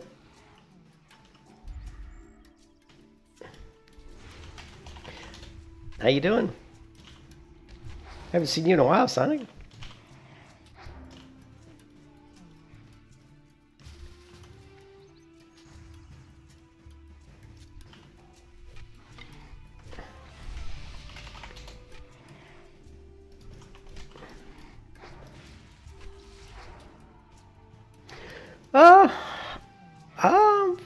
Good, I guess, you know. I've gained weight, Sonic, believe it or not. I've been working from home because my wife's been too sick for me to be in the office. And since I'm sitting at home all the time, you know, not moving or getting out as much, I've been gaining weight. But I'm still working out. Like, I'm working out, but I'm not doing it cardio. So, like, I'm strong. You know, my legs are strong, my upper body's strong, but my stomach's getting chubby from living too high on the hog, you know what I mean? Just, you know, sitting around eating too, you know. Just chilling.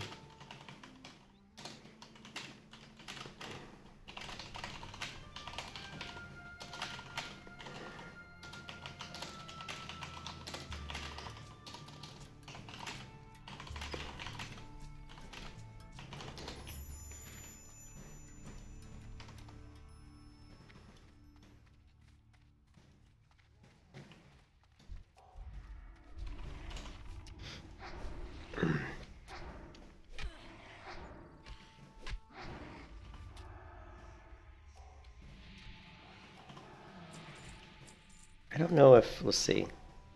Yeah, okay, good, that works.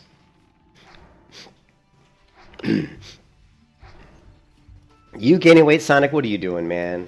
Well, I tell you what I want to start doing is just start doing more core exercises, you know, doing more push-ups, doing more sit-ups, more crunches. You know, not really crunches. I've never thought crunches were like a huge, amazing thing, but sit-ups for sure, you know, and doing more like push-ups where you're, you know, keeping your back straight, which, you know, helps flex your stomach, and knee raises and different things like that, just to really start strengthening my core, you know?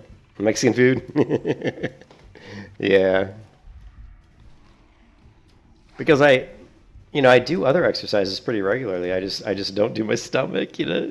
So you got to strengthen up the stomach. Just need to get in better shape. I say that while I'm drinking a cream soda here, which I don't normally drink cream soda. I just happened to be ordering groceries today, and we didn't have any soda in the house at all. You know, and the place I was ordering from was a health food store, and they don't even carry Coca-Cola. But I just happened to see they had Virgil's vanilla cream, and I was like, oh, vanilla cream soda. That sounds good. And it is good.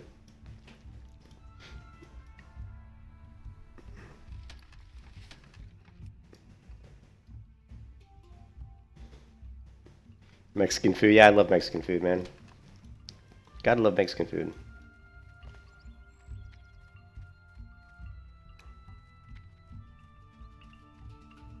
Been swashing white monsters. I'm not sure what a white monster is.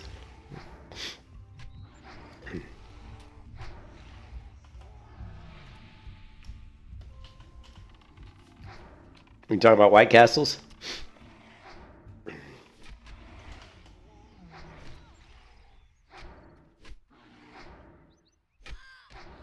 Monster energy drinks? Nah, dude, don't drink it. You of all people should know that energy drinks are horribly bad for you.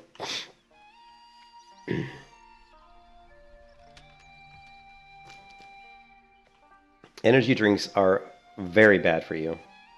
I don't know why people drink energy drinks, because they are so bad for you, dude. You're better off drinking a Coca-Cola than drinking an energy drink, to be honest.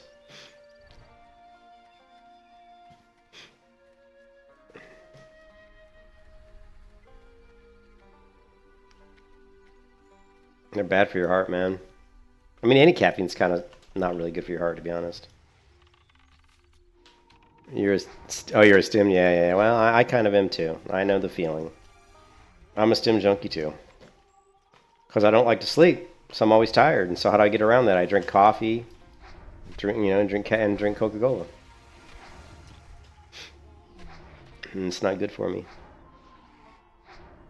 You know what's good for you? More rest. More rest.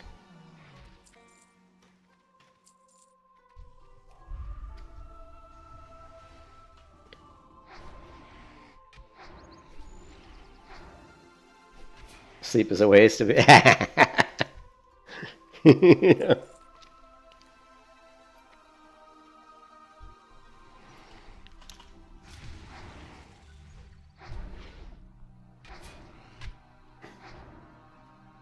Yeah, Red Bulls are really bad. Like, I don't drink any energy. I don't touch that shit. I drink Red Bulls a long time. I actually liked Red Bull, like the regular Red Bull, like when I lived in Chicago. So we're talking like almost 20 years ago, when they first kind of became popular. And I would drink Red Bull, and then I started drinking, the Jaeger bombs, which is Red Bull and Jaeger. And then finally I stopped all that. I don't even drink anymore, man. I stopped drinking a couple years ago. And I was a big drinker for a long time.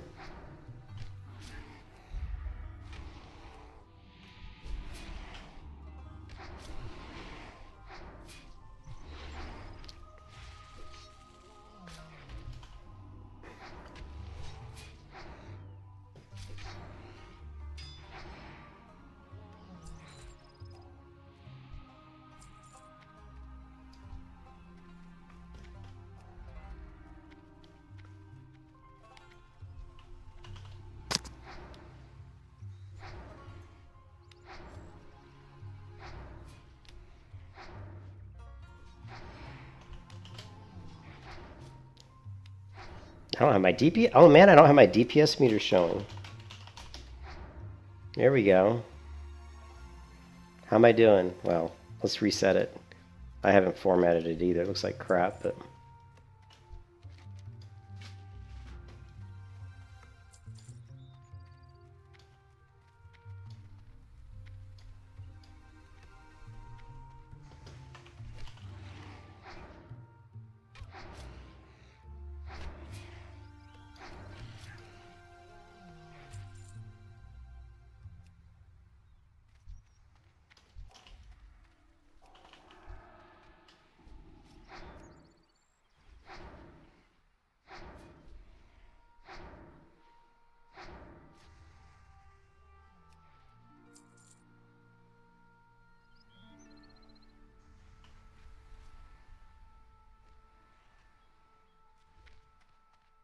Alright, let's reset it one more time.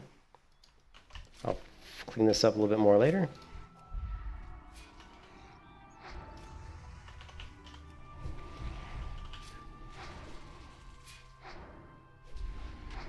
Look at that priest damage. Number 1 on the damage meter. Number 1, baby.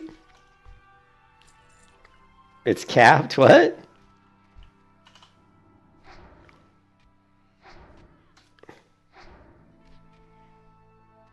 Oh, yeah. Don't drink any... Hey, another thing, too. Don't ever drink, like, 0 sugar, 0 calorie... Any of those drinks where they say there's no sugar or no calories, because, you know, they always put, like, some sort of bullshit sweetener in it, which, again, is bad for you. You know?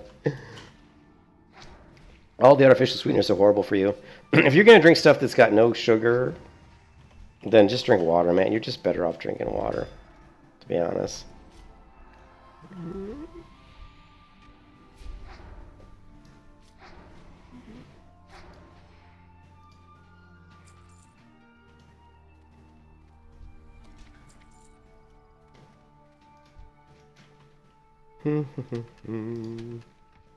That's fine.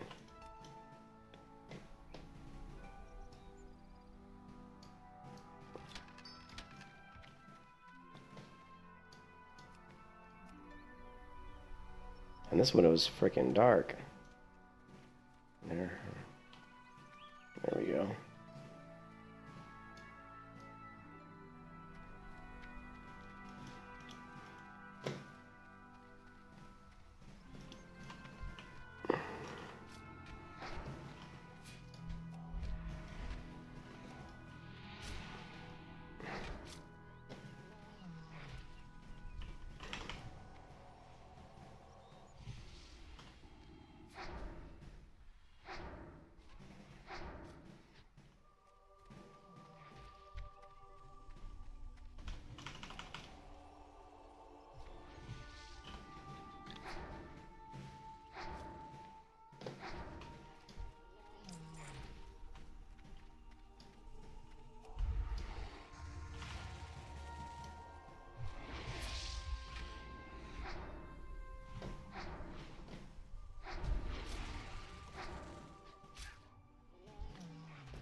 Oh, the voodoo charm. Nice. Nice. That was quick for getting the voodoo charm. Usually it takes a lot longer than that.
Lovely.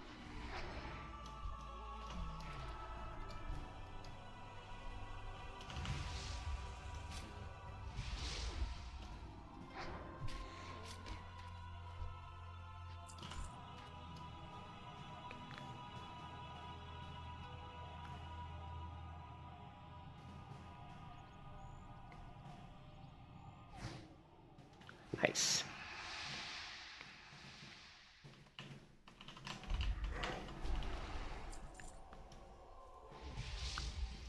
Lovely.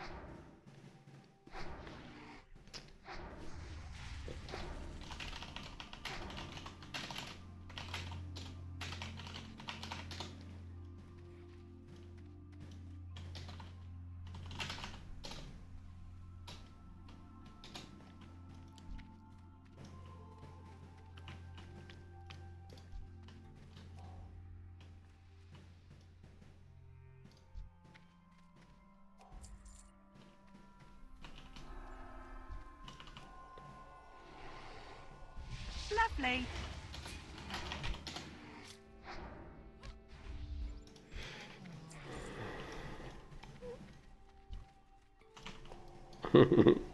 This meow character goes, I've done this 8 billion times. I'm like, yeah, me too.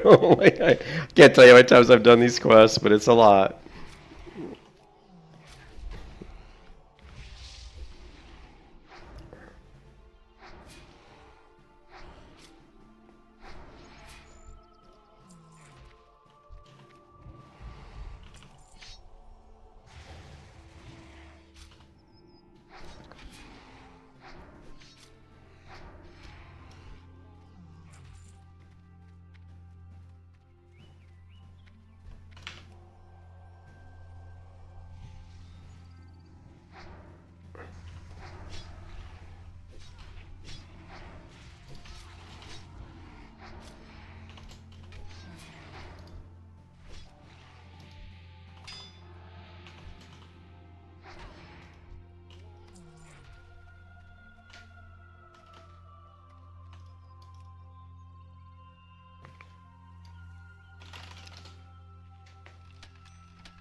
I need to create a mouse over macro for my power worship. No, that's fine. We won't do that. The mouse over would be I guess it would work because it's just mouse wheel up. I guess it would be really good actually.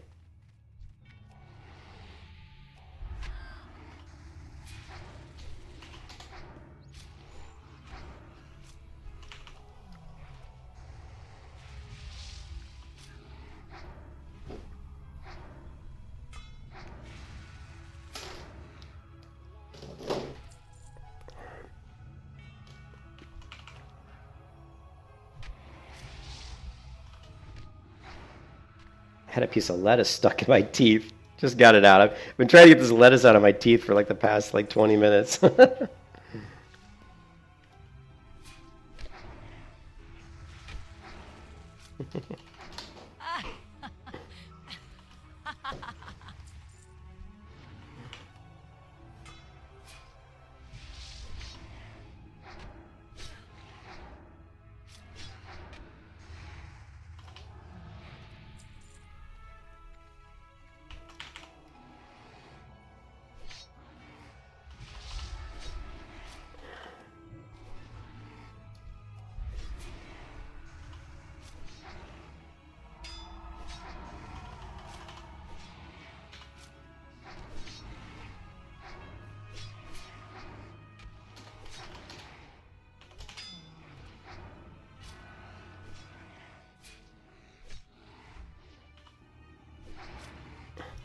He's like the hunter ran out of arrows, so he's like beating on people, and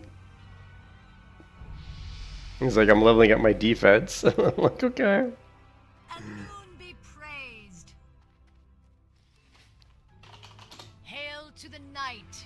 All right, let me see if I need to hearth out. No, I don't. I can't. I'm not gonna hearth out because I want to get the next moon water, whatever it's called. I have to get the Crown of Earth item here, so. This is one of the coolest looking robes, I think. Like, this is like, look at this robe. It's cool looking. It's got like all these feathers on it and stuff. I mean, not feathers, sorry, leaves. Durr. I'm tired. So my wife goes to the hospital tomorrow morning. I have to get up at like 4 in the morning actually, to get ready to go to the hospital. So probably at some point I got to get off the stream here. Probably around 10 o'clock maybe. I'm gonna try to go to sleep at 10. Yeah, tree feathers. Yeah, they're tree feathers, man. I'm telling you. They're special leaves that we like to call feathers. Because remember, in the Night Elf area, you know, in the Night Elf area, there are special magical trees that are they're part moonkin, part tree, you know?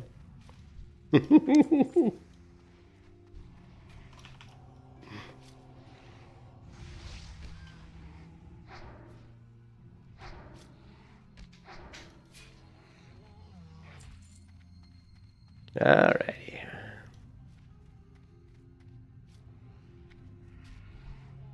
Trying to target these guys. Oh. Steve French. Can't think of a character name. Just call your character. Just name him after you. So my priest would be Julian. Julian Priest. I don't think that would be very exciting.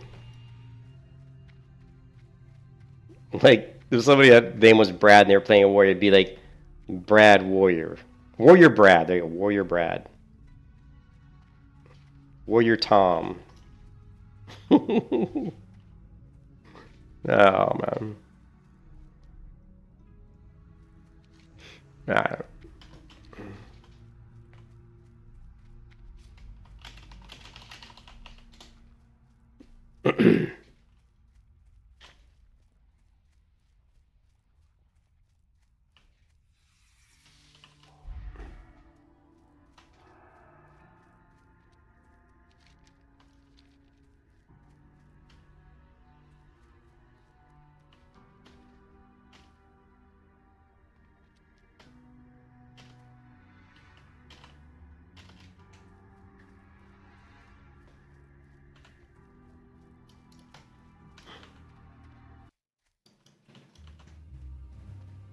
So it's rained here. We've been in a drought in Florida, what feels like, for like the past like month or 2 months.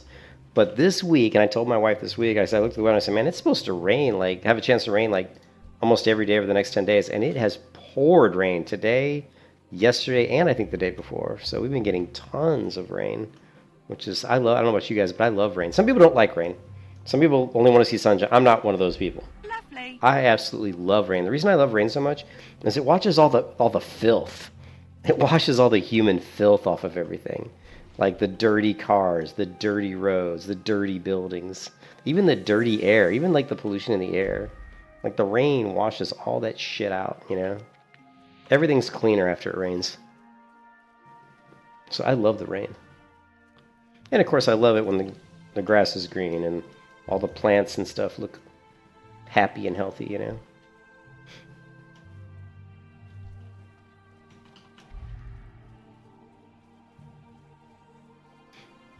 But yeah, this is a cool, I'm still wearing my big shirt here, covering up the boobs, but we'll take it off so you can see the robe, not the boobs, but the robe in all its glory. With its feathers, its tree feathers. Oh, man.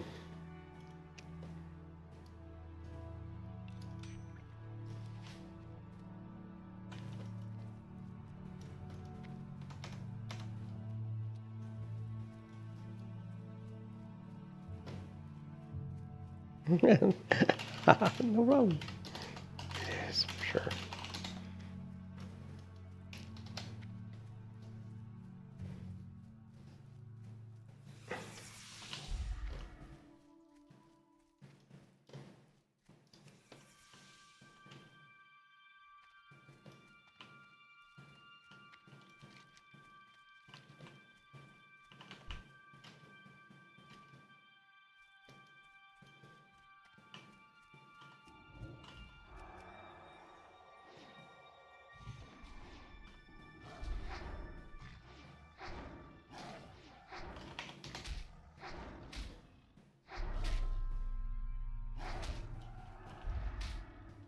Lovely.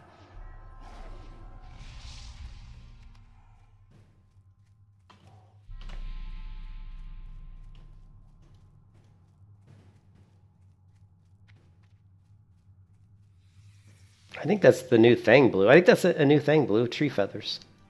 Tree feathers. Blue, I'm going to get in Discord. I'm getting in Discord voice. Except I didn't hear anything. Hold on a second. Let me leave Discord. Hello there. Hello there. Come in. I'm gonna sneeze. Oh my god, I got in Discord and I had to sneeze. How's it going?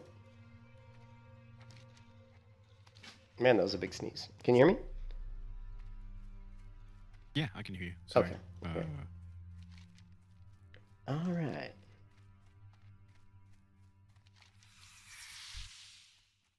No, I was playing my hunter. And I hit the wall, man. You get to 40 and it just feels like you run into a brick wall. Because like leveling just feels like it slows down, you know? Yeah. But I'm like, oh yeah, I'm gonna get in my hunter, I'm hit 40, I'm gonna run SM, finish the SM quest, clear the 3 wings, get my blue sword. Which I was very excited. I'm like, I'll get my blue sword, I'll go to the Badlands, I'll get my fiery enchant, throw my fiery enchant on the blue sword, I'll be doing some damage. And I'm spamming for 3 hours. 3 hours trying to get a group for SM. I even formed a group and had everybody except for healer. And couldn't get a healer. And I'm like, our guild has like 900 people in it. And we're using Greenwall. So our guild is linked to 2 other guilds. So when I post in guild chat saying, you know, looking for one more for Scarlet Monastery healer, that's being broadcast to 3 guilds. And I couldn't get a healer. I could not get a healer. And I said, you know what? I said, I created my priest. I said, I'm going to play my priest. Because, you know, I want to get a character that I can actually go in and say, looking for a group, and you know what? Someone's going to invite me. You know, they're going to be, oh, priest, there, you can come join our group. Right. That, and I wanted a class that could actually PvP a little. So I'll probably do like a shadow build maybe. Or maybe like a hybrid shadow healer. I don't know. We'll see.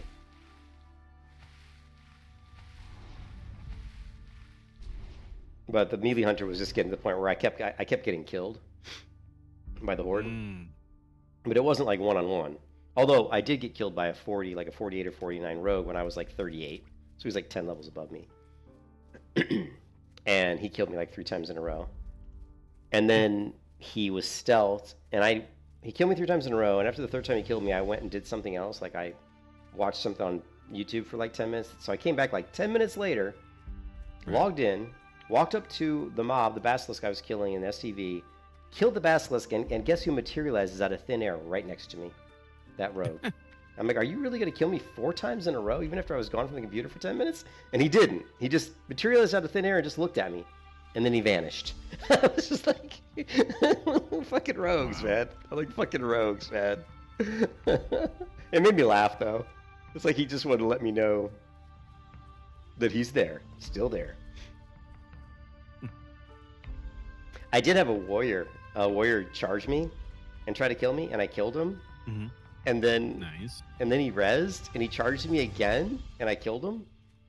And then the 3rd time, I saw him, and he started to move away, and so I just went and killed him again. What brings you here? So he tried to kill me twice. I killed him, and then the 3rd time, I just went over and said, you know what, I'm going to kill you, because you tried to kill me twice. So I did kill that warrior 3 times. And then I killed a hunter. I did kill 1 hunter. And I killed, I think, another warrior. I killed like 5 or 6 horde. And then right after that, that's when the rogue killed me like 3 times in a row. Maybe the horde were complaining about me or something. Lovely. And then a priest and a warrior came over. And you know there's no way a melee hunter is going to kill a priest and a warrior. You know, so they killed me twice. And I don't know. And it's just like, yeah, melee hunter is not good for PvP, obviously. So...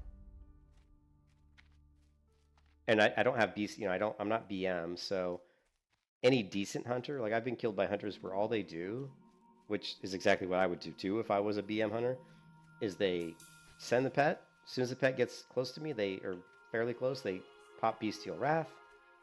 So I can't fear them, I can't trap them, I can't do anything. Pet's beating up on me, and then they just sit back tagging me with like, you know, Arcane, you know, Serpent Sting, Concussive Shot. And then as soon as the pet's Bestial Wrath's about to end, then they just have him do his pet stun. Intimidation. So for like, 20 seconds, I've got a pet beating on me while the hunter's shooting me, and there's literally nothing I can do about it. Yeah, it's rough. And so I died like 2 or 3 times to hunters doing that. I am honored. May the stars guide you. And so just getting killed by people realizing that, not realizing, of course I knew me, the hunter, wasn't going to be good at PvP. But just getting killed in PvP and then not being able to get a group, I said, you know what, I'm just going to level my priest a little bit.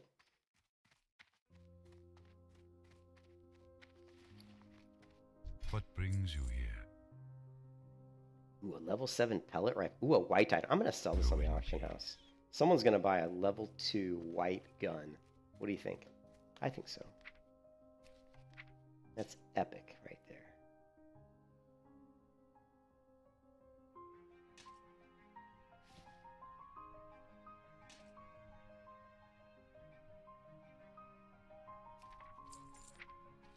So what are you playing? Are you playing anything? I'm playing on Remix right now. Oh, I thought you didn't like that. No, I like it. Oh, I thought you said you... Okay. There's some weird things about it, but not bad.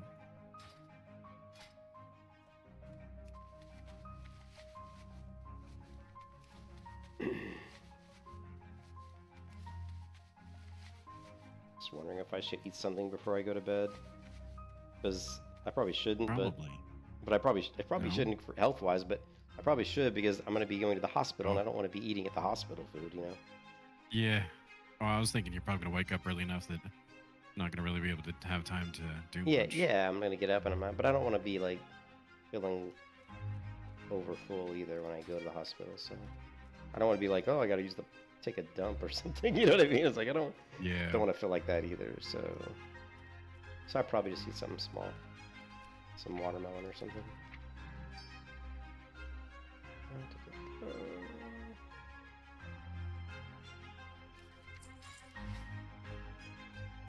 What am I level? I'm still not level 10. Wait a minute, I might hit level 10 right here. How may I help? Yes. There it is. Level 10. Woohoo! All right.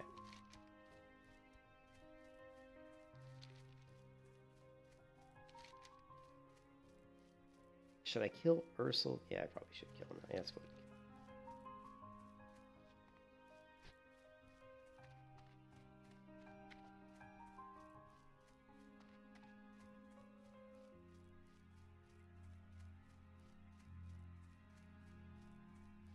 Yeah, Amber's got this procedure tomorrow where they're gonna collapse her heart, basically. And Oh, that sounds interesting. sounds scary, and she's really scared. And what they're doing is because the one doctor said that her veins keep clogging up, so she's got some sort of issue with a certain particular, I can't remember what it's called, protein or enzyme or something, but basically like, a certain thing that causes her arteries to clog like very quickly. But the new doctor that she saw he's not so sure that's the case because he doesn't think that her peptide A or whatever they are levels are high enough for that. He thinks that she's got a different condition where basically anxiety and stress causes her blood vessels to constrict, causing blood not to flow through, which would make sense. I mean, Amber's constantly stressed. She has a really big problem with anxiety. And so what they're going to do is they're going to collapse her heart or something, and then they're going to try to see if her blood vessels constrict, basically. I don't know. It's some sort of weird test, and if they do, then they're going to pump her with, the nitroglycerin or whatever it is that basically causes her blood vessels to then expand back open again. And then I don't know. I don't think they're stopping her heart. I think they're I'm not sure what they're doing, to be honest. I don't quite understand it, but it sounds pretty scary, to be honest. Yeah, the names you're using are really interesting names. Yeah, I think let me see. She might have sent me. I think she might have posted something on Facebook about it.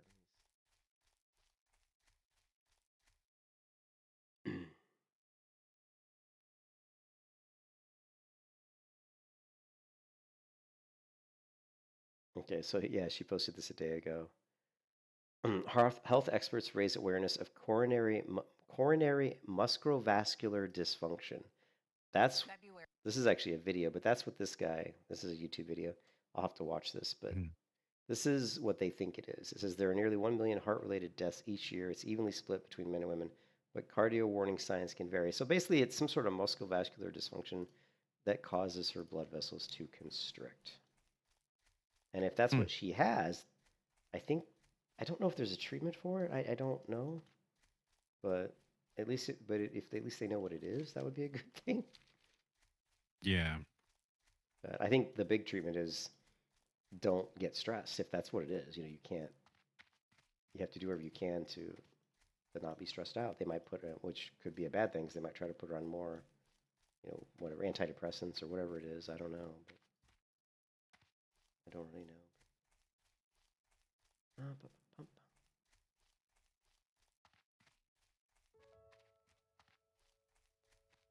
But she's really nervous because she's had this weird thing called a vagal response, which is when your heart doesn't really want to.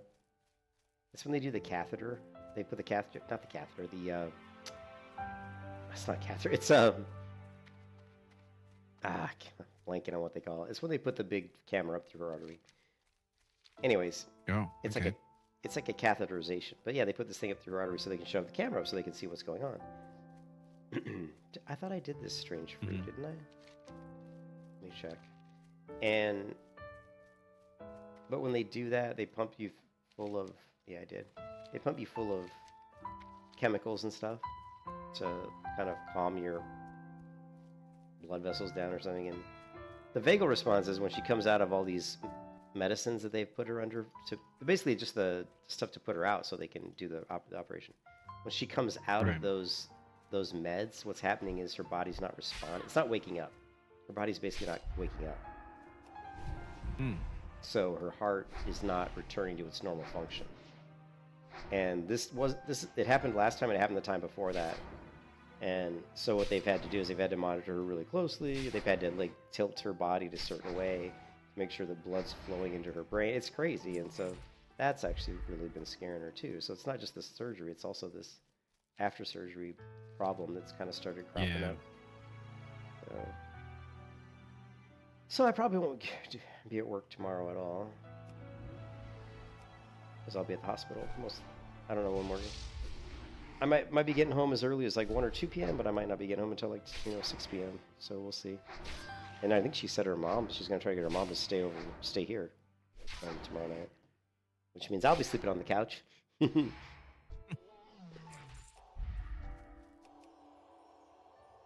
But if her mom does stay, that'll be good because she can take care of her. Ooh, multiple mobs. I'm getting beaten up.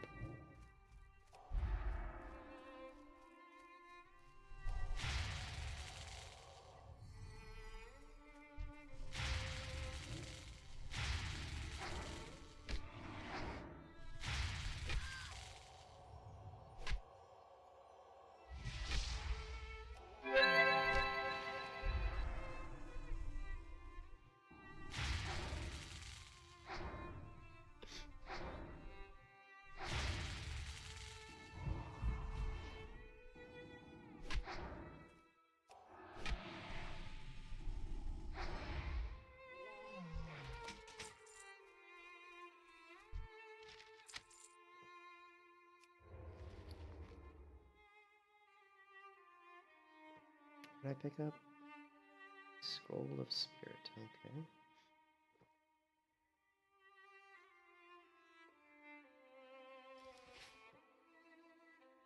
So you don't like vanilla? Is that what Blue? Vanilla's not your favorite?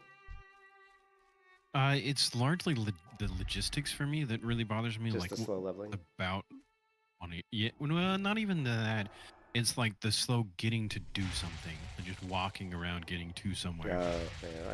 I can. And for the most part, I don't mind it the first time, but it's especially what the real egregious one I think is when you're going to STV for the first time and you got all those quests at the top side. There's no way to get back there or go back to your trainer. It's like a 10-minute walk, and you're either in one direction. I never at that point. I'm just all right. What I do is whenever I go to STV, the top half, I always fly to Westfall, and then I run over into the river, jump into the river, and swim down the river into STV, which is much faster than. It's actually faster than walking from Darkshire. So that definitely is I never tried that before. It's actually faster.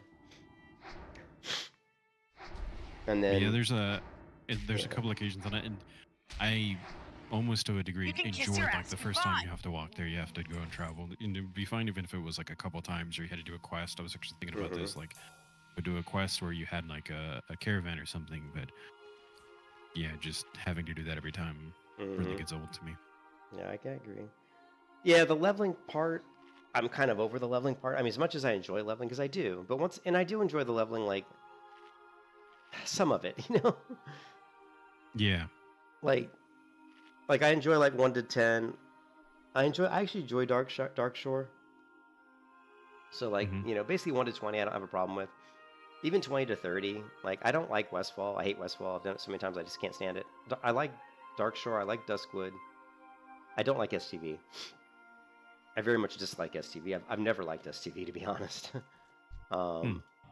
Never been a fan, because like you said, there's just a lot of running around, and unfortunately, if you're on a PvP server, there's always a lot of PvP, and I always tend to play classes that are just terrible PvP. Protection Paladin, Melee Hunter. These are not the classes you want to PvP on, you know.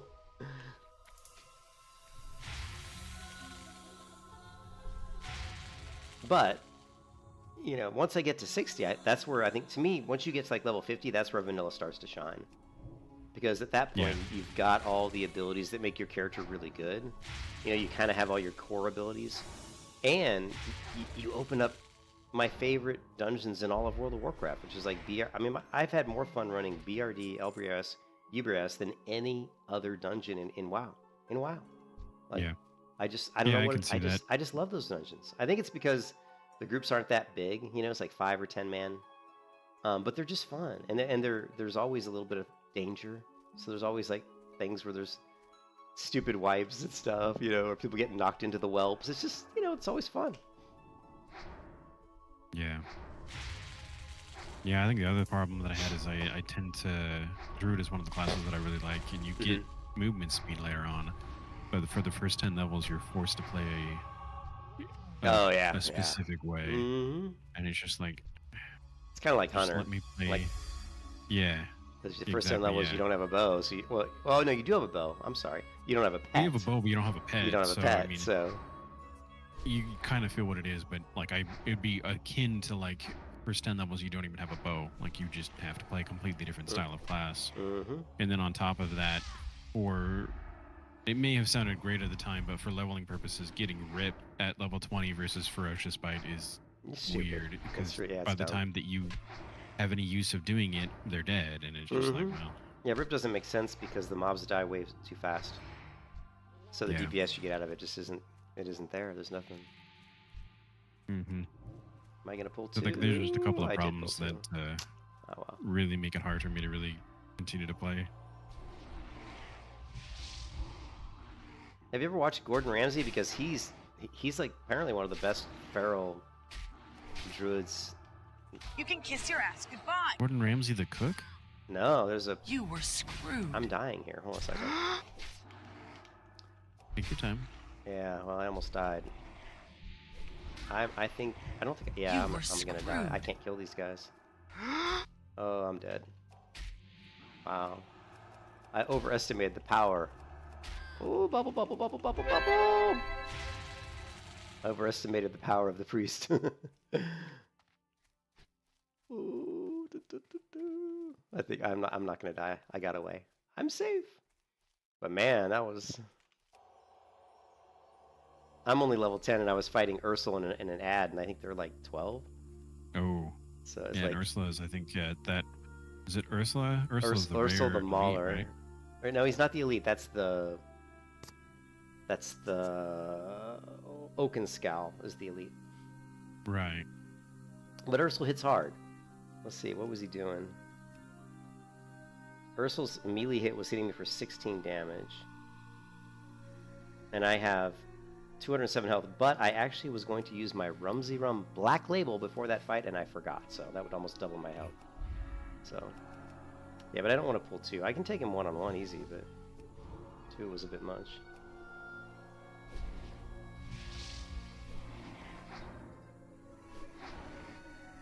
You always get this feeling of invulnerability on a priest, because what will happen is you'll throw a shield up, and you'll fight most mobs, and they won't even hit through your shield. And then all of a sudden, you'll hit one mob who, for whatever reason, they hit harder. Like these timber walls, these gnarlpine, they hit hard. Like one of these guys hits through my shield. I attacked one just now, and before he was dead, he hit through my shield. So now you've got him plus Ursula the Mauler hitting you, and Ursula the Mauler attacks much faster. So yeah, I almost died. That was close. And I never die. I think I've died on my hunt. Outside of PvP on my hunter, I think I've died once. My hunter's level 40, and I think outside of being killed by PvP, I think I did die one time. I don't remember what it was. Now I gotta kill all these guys again. They all respawned. I killed all the guys to get to them. And then I ran away, and now they all respawn. Now I gotta kill them all to get to them again. Yeah, too funny. Lovely. Alright, we're gonna take our Rumsey Rum. So we went from like 220 health to 357 health.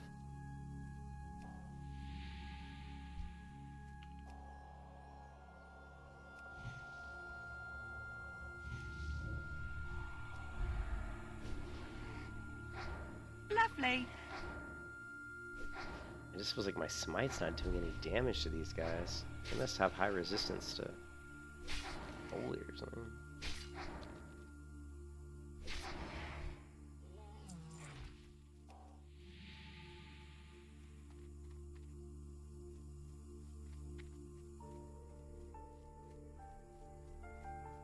Alright, let's see if I can pull one without getting 2 mobs.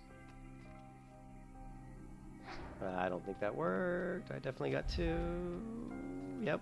Shit.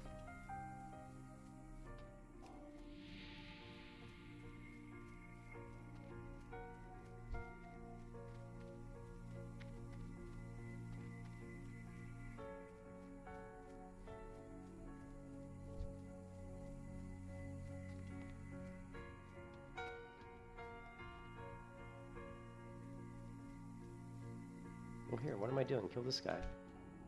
I'm like, kill the guy that comes to the ad. I can get him solo. Sometimes my brain just does not work.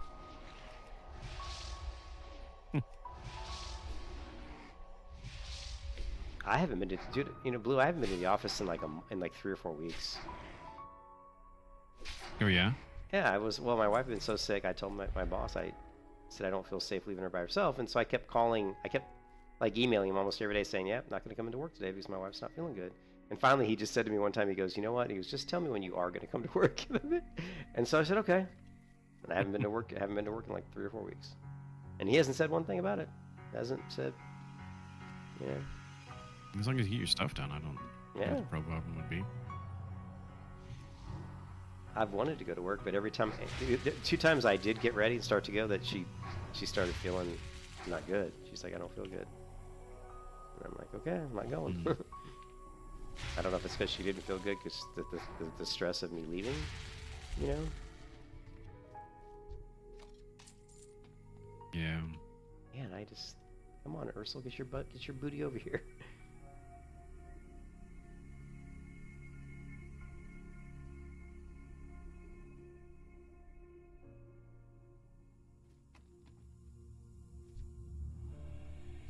So I was watching a video on by one of my favorite YouTubers, and who covers a lot of crypto and stuff.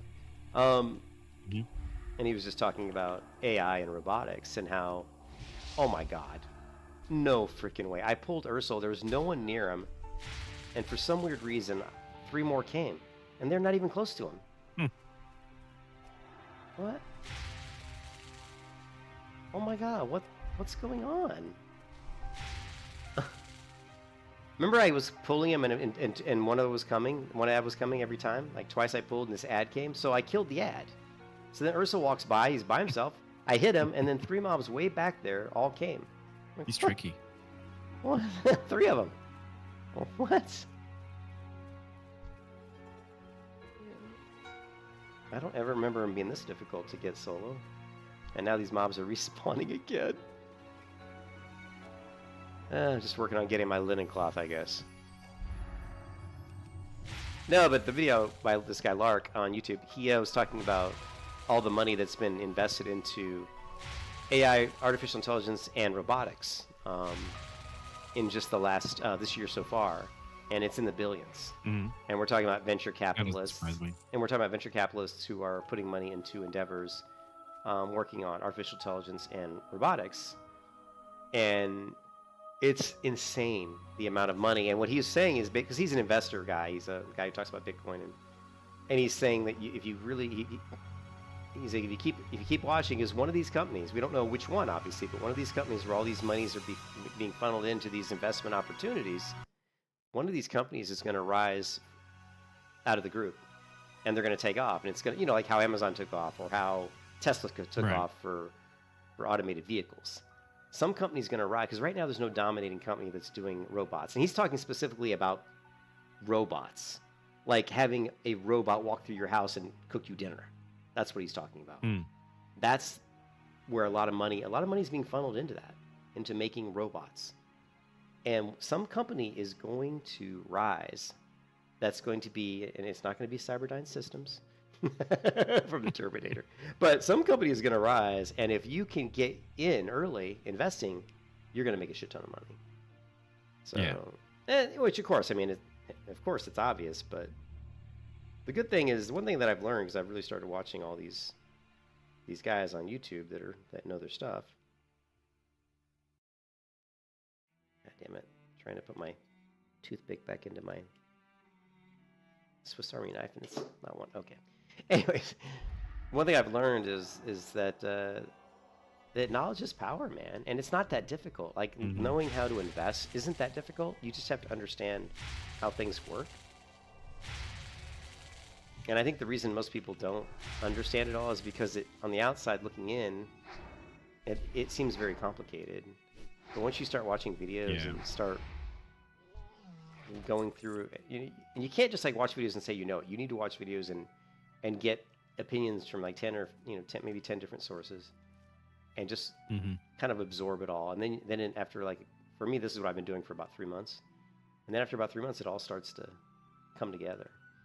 Now I feel like I'm starting to get a good handle on it. The one thing, there's still a lot more to invest. I'm gonna pull. Here we go. We're gonna try to pull. I'm gonna zoom the camera out to see if I can get him. Okay, I think last time he was closer to those guys than I realized.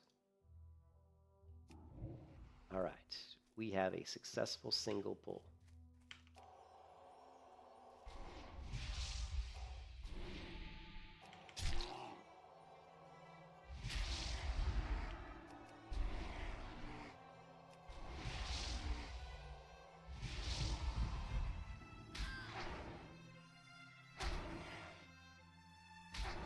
Ursul's going down.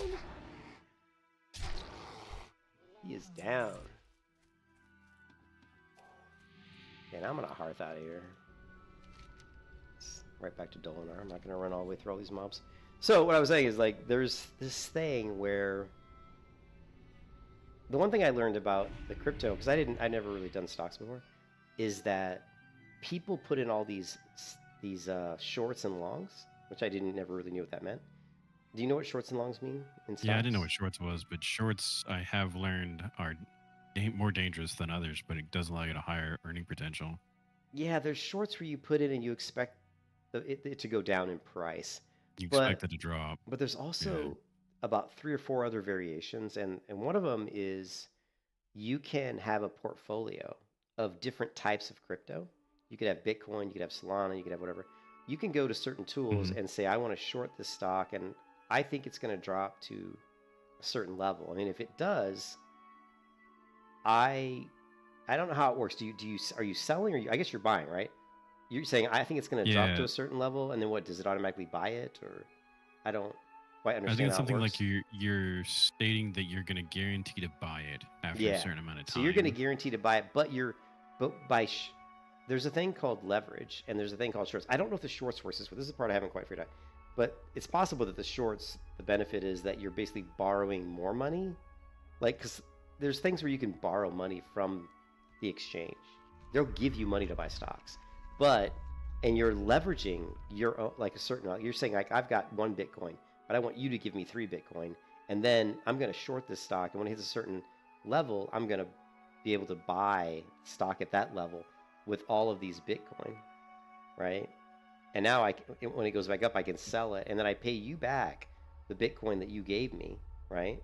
But since you gave me the Bitcoin at a lower level, when I pay you back, it's worth a lot more. So I end up making money. That's one of the things. That's called basically like leverage. But the short, I don't quite understand how. I understand that the short basically means that you're saying when it reaches a certain level, it's going to automatically. I'm expecting it to go to a certain level, but I don't understand how you make any more money doing that than long. I guess it's just I think it's something like yeah, I gotta you watch a video on that. resell or something, and then you state you're going to buy it back. Yeah, I don't know. and the exactly. long position, I think there just must be some more of a sort of a better return, because like a long is saying you're saying I'm going to keep my money in this stock until it reaches like a certain point or something. And I guess the exchange, you get a benefit from that just simply because it's just like a bank. They get your money. They get to have your money for up until that point. But if the stock, if you say I'm going to long it, and the stock, like if you have a long, I think, and it goes below a certain level, I think you can get liquidated, right? And the same thing with a short. Like if you short a stock and you say it's going to go to let's say Bitcoin's 60,000, you say I'm going to short it. I'm expecting it to drop to 50. If it goes to 70, I think you lose all your money. Like there's some sort of like place, and that's where you get liquidated. That part I quite haven't figured out but then there's also these things called stop losses, right? Where you can say, okay, I'm going to short the stock. I'm going to buy the stock's at 60,000. I'm going to short it to 50,000. But if it drops to 52,000, I have a stop loss at 52,000. So it'll automatically sell, and I'll lose money, but I won't lose everything.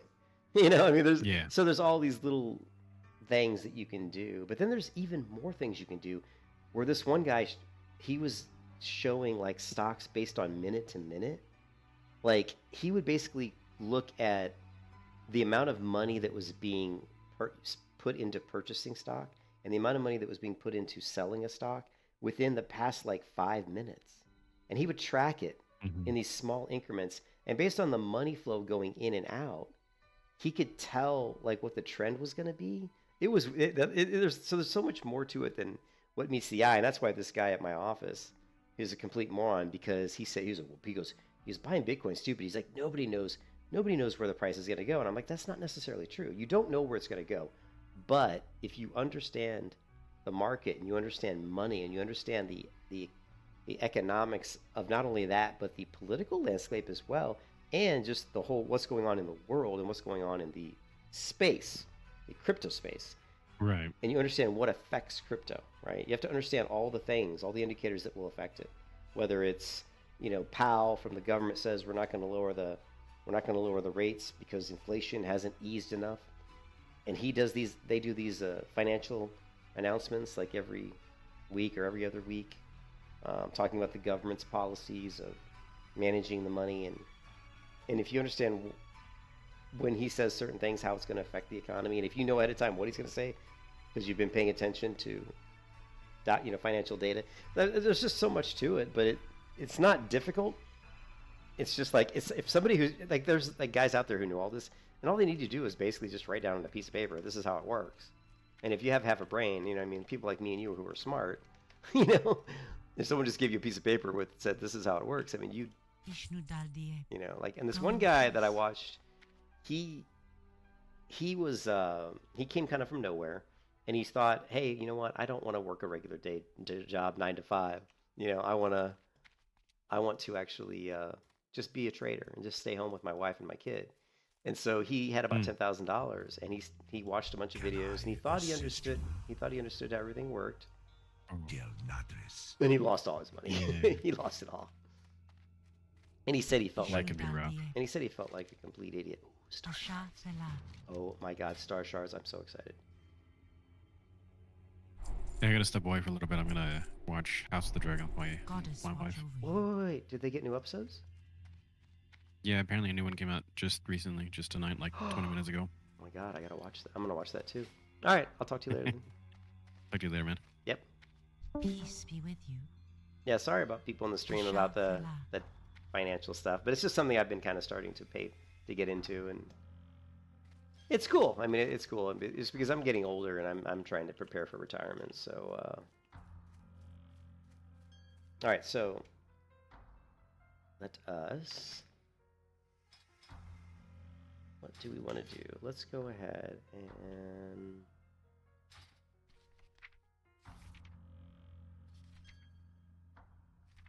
We got resurrection. Control 4 is fine. And smite, lesser heal, rank 3, automatically upgrades. A smite rank 2, automatically is upgraded. Battle word pain, rank 2, good. Mind blast, and fade, and okay. What else did we get? Lesser heal, shadow word pain, okay. Let's go backwards.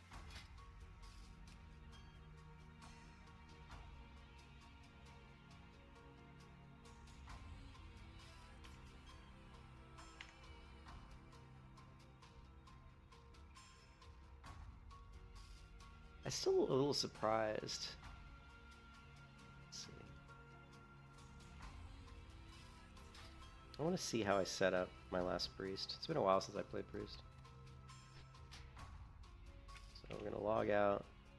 And let's see, let's change realm. Let me see if I find one of my other priests and see how I set up her action bars and abilities. I don't think I had a priest on hardcore. I did, but I never leveled her.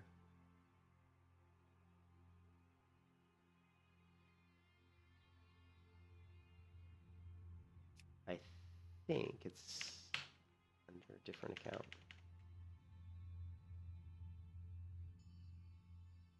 Unfortunately, my other WoW accounts either expired or going to. I hope it hasn't expired yet.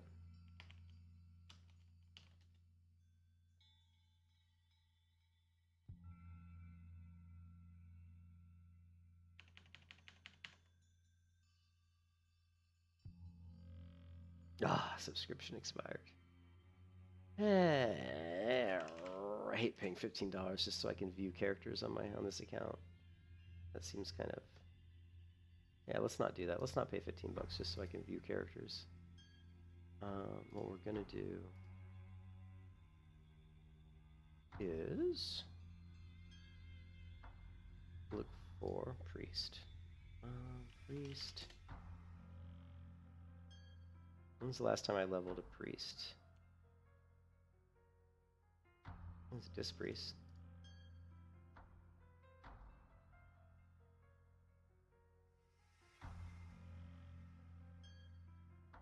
My Everlook priest might have been one of the last times I actually really seriously was trying to play a priest. Yeah, Everlook priest leveling. But I don't think I was very high level here. Ooh, here we go. This is Everlook day 3. So I actually had Mind Blast, yeah. That was on Everlook. I wonder if I still have the Everlook client. Probably not.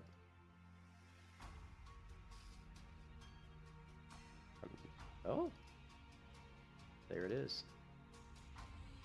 And probably Shady Fave.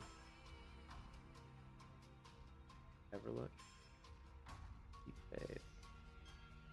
Oh, but the macros aren't there. Ah.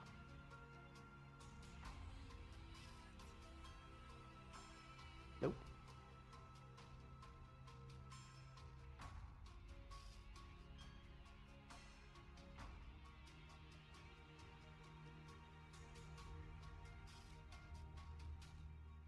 Well, try something.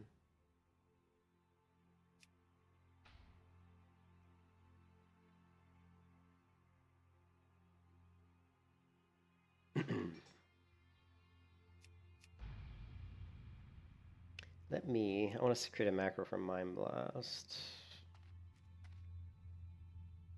I should have this already, though.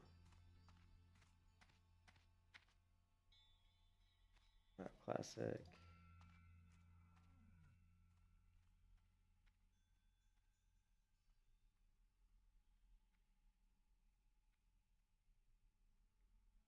Okay, priest.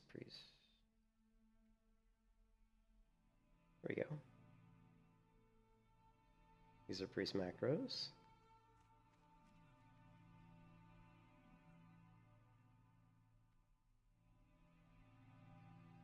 I can't believe there's no... Oh, actually, look, I had a mouse over right there. Can't believe there's no Mind Blast here. Okay, well, if it's not here, then it would be... here.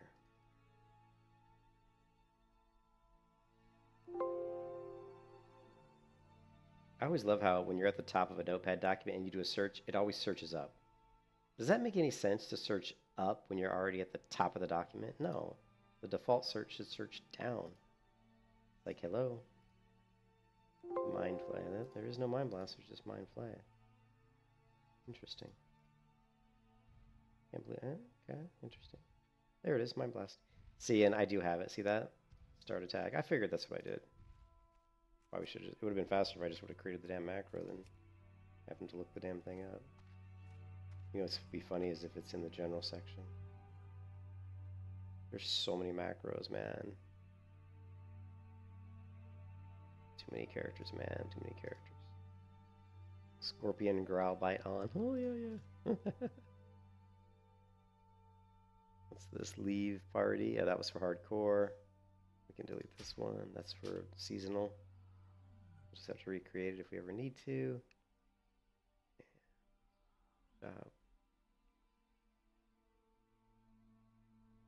Alright. Alright, we'll do Mind Blast. M-Blast. All I was really trying to do with this is I have a macro that starts attack, but we just want to make sure that Mind Blast also starts attack. So the way we can find that out is just by one, you could click a mob and then hit Mind Blast. And you see how she goes into the attack stance. The other thing we could do is if you're right next to the mob and we hit Mind Blast, it should auto target. Like if I target myself, see how it actually automatically targeted.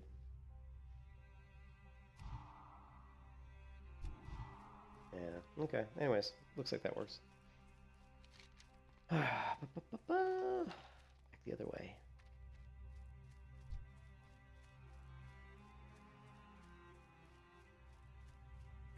We are level. Oh shit! We didn't. We did our trainer. We are. We want Spirit Tap, definitely Spirit Tap. Spirit Tap for the win.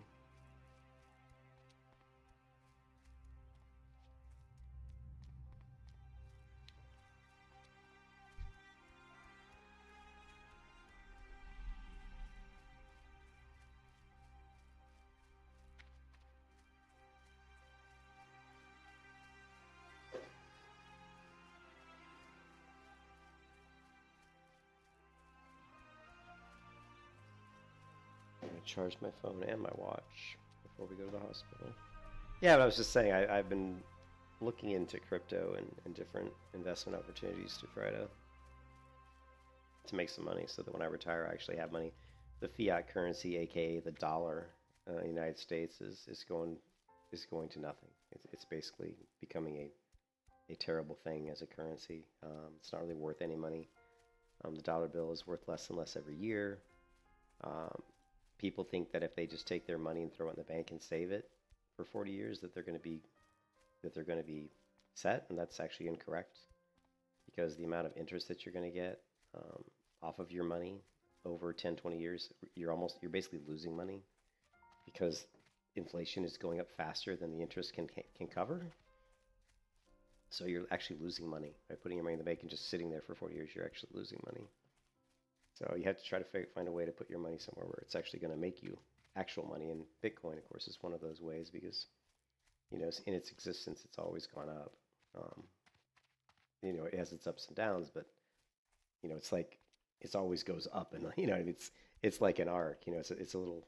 They call it higher highs and higher lows. It'll go to a certain height, and then it'll drop, and then it'll go to the next height. But the next height's usually higher than the previous one, and then when it drops, it doesn't usually drop as low as the first drop. So the trend line always is going up at an angle, like the peak of a mountain. So. And there's lots of other things. There's, you know, stocks, you know, like NVIDIA, different stocks. You know, there's all kinds of cryptocurrencies. There's obviously artificial intelligence companies coming out. There's all these different things. If you can just find the right ones to put your money into and just let it sit there until you retire, you'll have a very happy retirement. Because you'll actually have some money.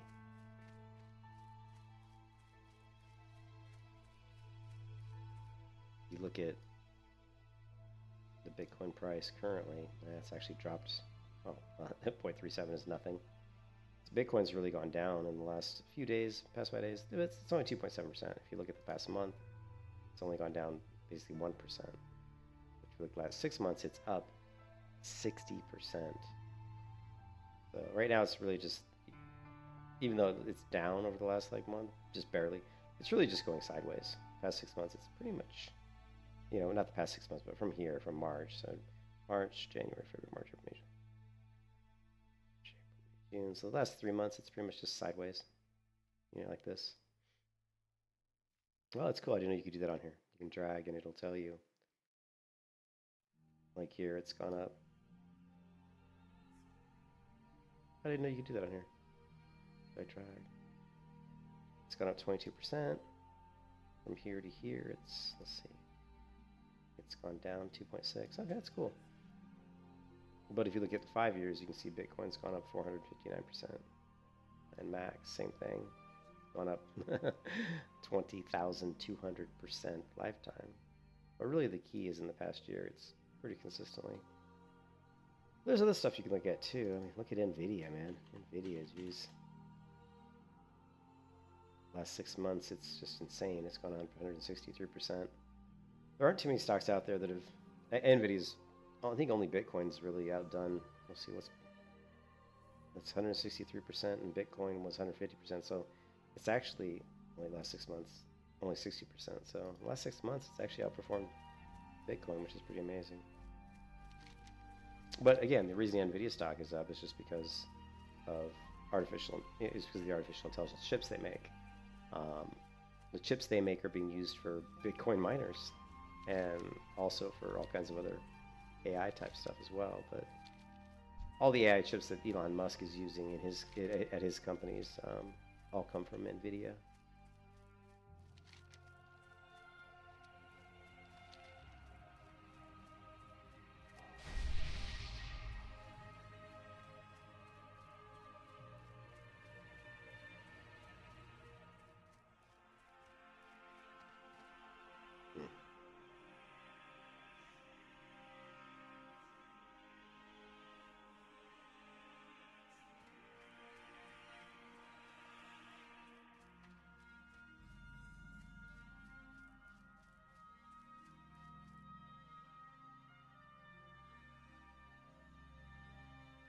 Let's say long. Max value for C#. Oh.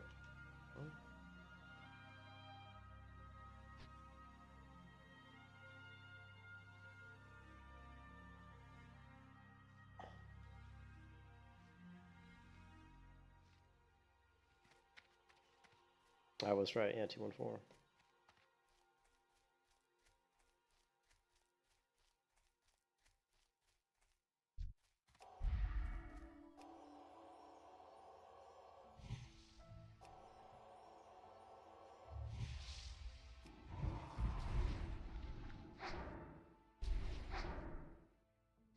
When they went offline. I was my first response to those guys in the party in a long time, and they went offline.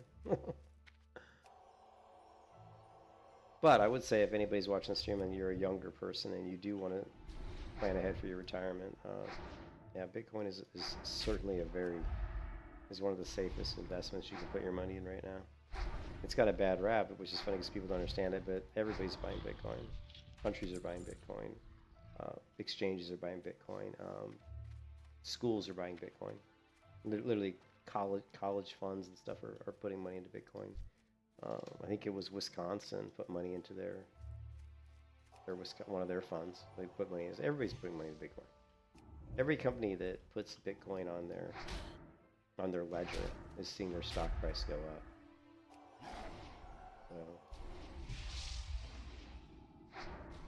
So if you want to ask me what one of the safest bets is for money over the next 10 years, I would say Bitcoin's got to be one of the safest bets to basically go up quite a bit in the next 10 years.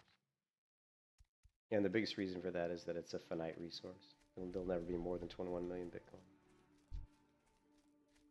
And that's I think it's one of the only cryptocurrencies that you can actually say that.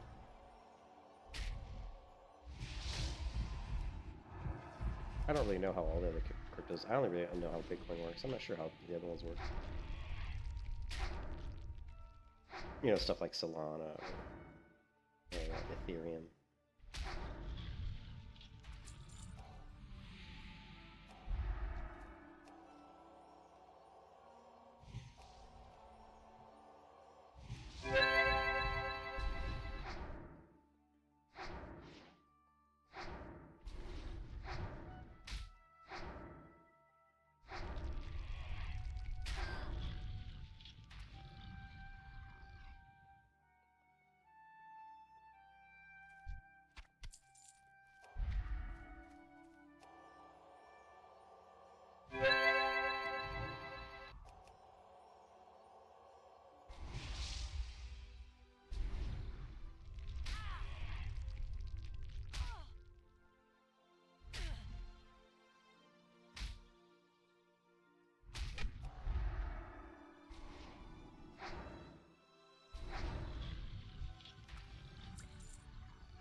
Somebody came through here and killed everything.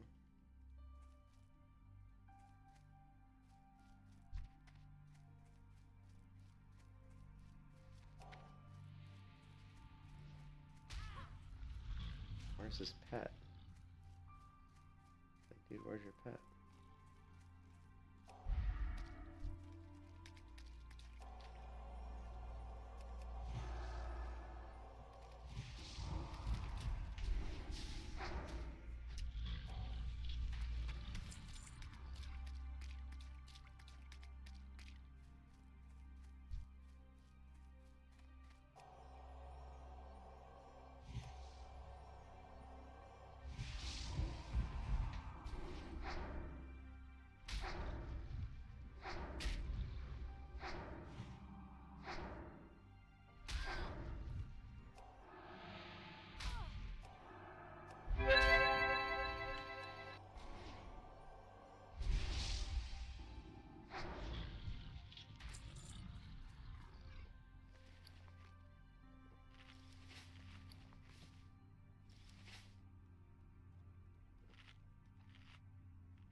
The character's, the hunter's name's kind of funny. Phil Falcon. Phil Falcon? That's a kind of an unusual name.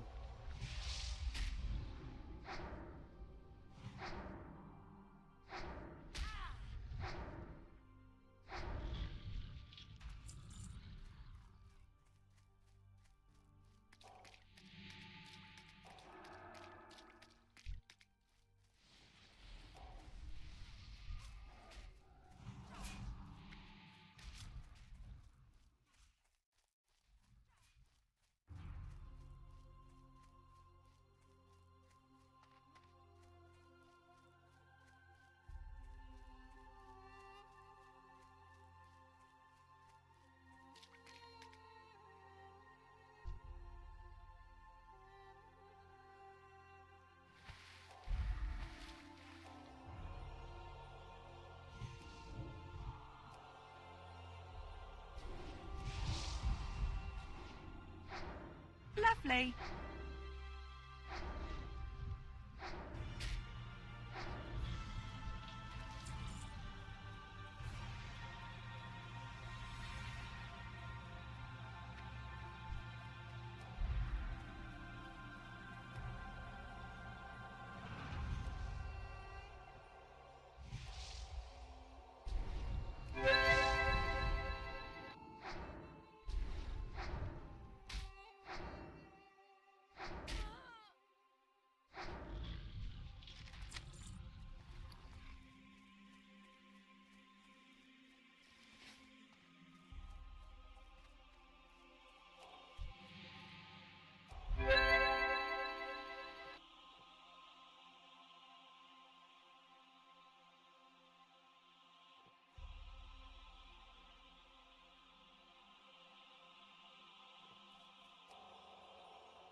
Lovely.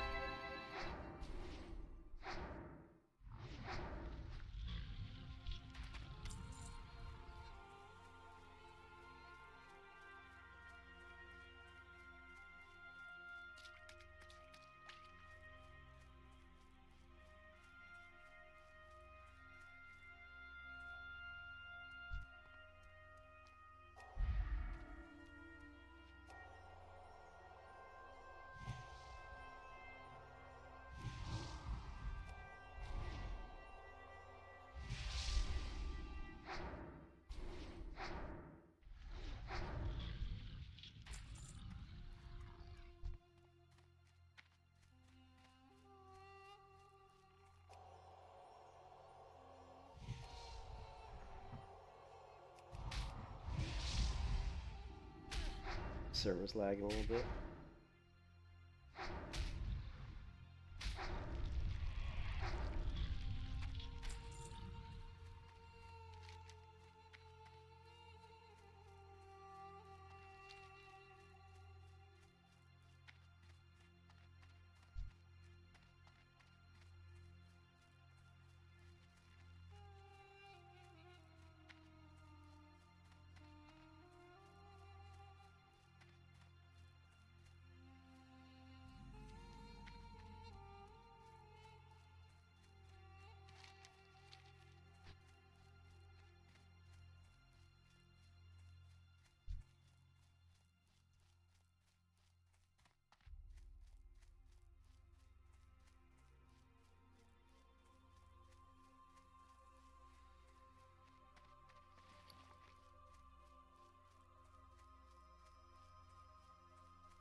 I am honored.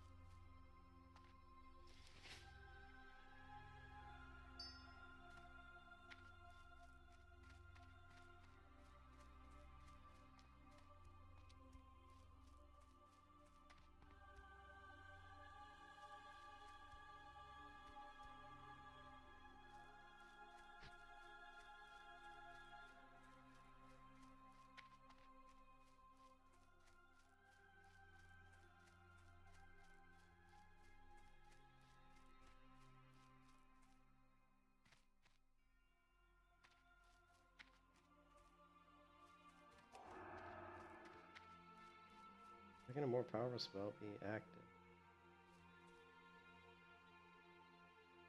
Oh, I guess it is.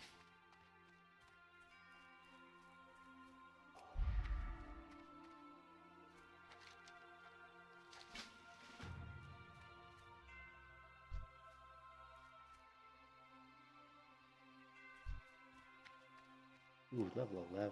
Ouch.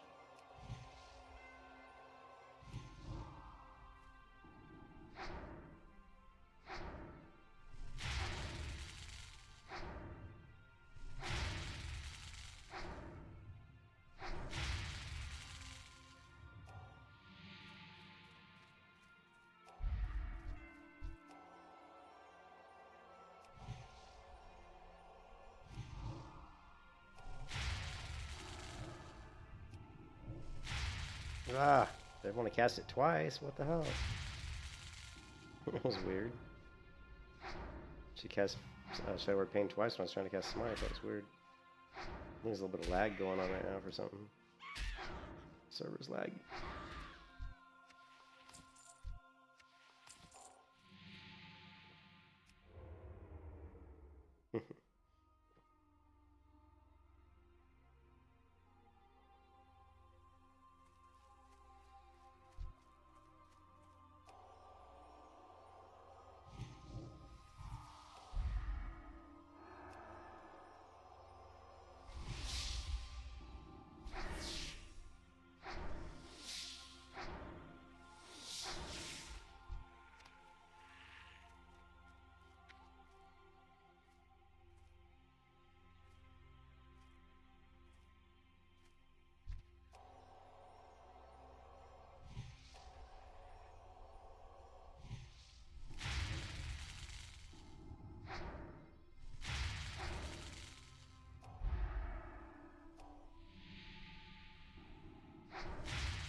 Lovely.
Hello. Ishnu Allah.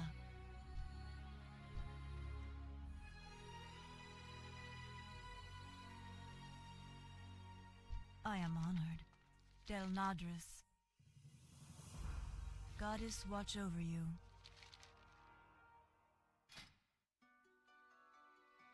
Farewell, Del Nadris.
The heck? Is he like resisting all my spells?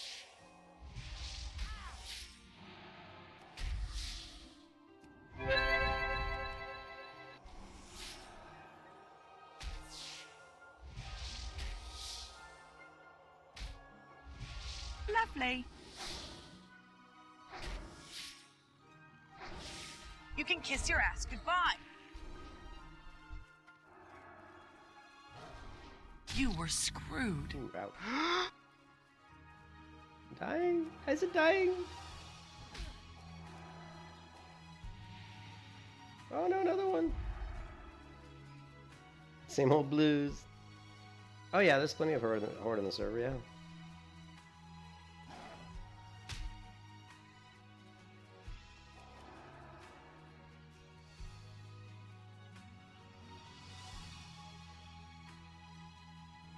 Yeah, there's quite a few horde. They just had a pretty big raid or PvP event a couple days ago. Let's see. Which I don't know if Cargos is still streaming. Doesn't look like he is.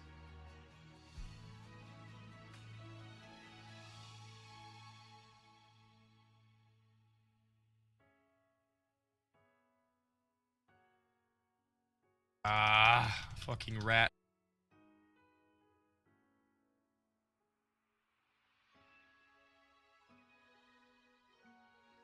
I wonder if he had. I was trying to see if there was a good PvP. No.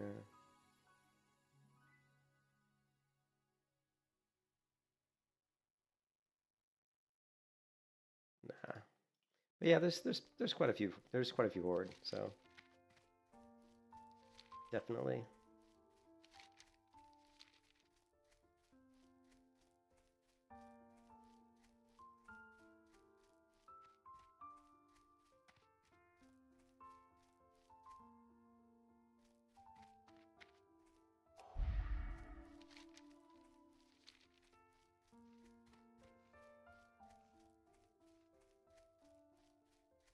In fact, from what I understand, there's more horde than alliance, and the guild that I'm in on my hunter on alliance side here has over 900 people in the guild, and there's 2 or 3 guilds, alliance guilds, that are linked via the Greenwall add-on, which allows you to talk between multiple guilds. And so there's easily probably a couple thousand alliance, a couple thousand horde. Now, as far as how many people are playing at the same time, I don't know. You know, so.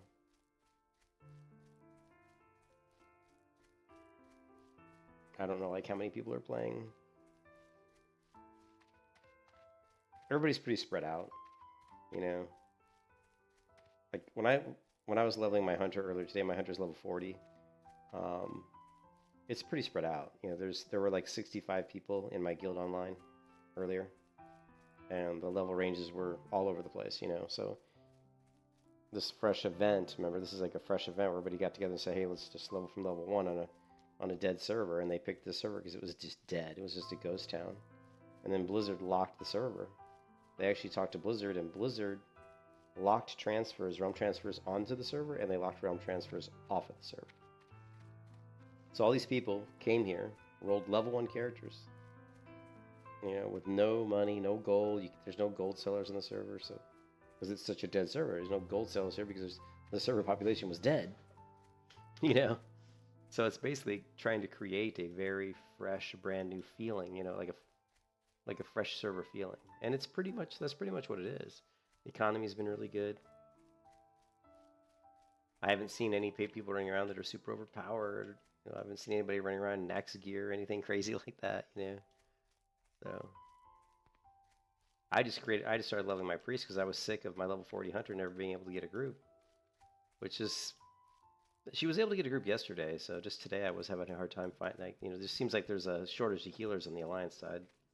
Which, pretty normal, to be honest. Especially, this is an RPPvP server, which means that, you know, it's PvP.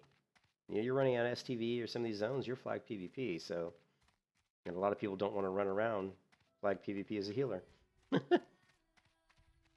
So they level like warriors or rogues or hunters.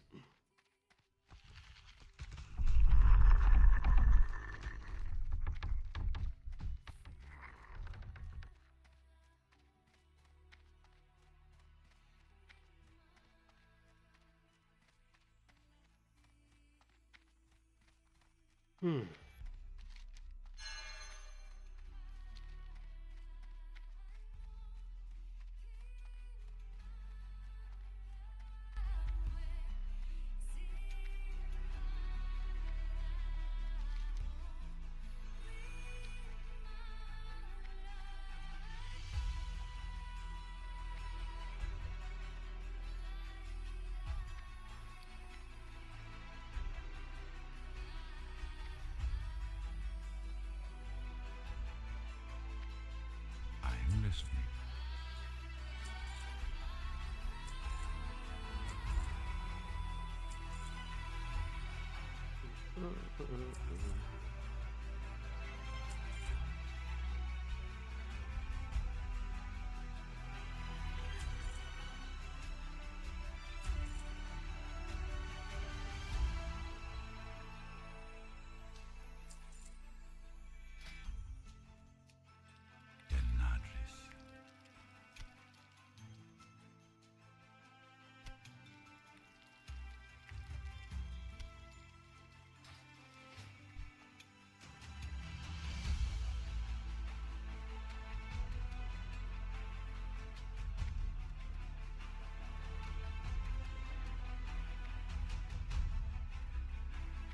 Ishnu del Diab, Asha Zela, farewell.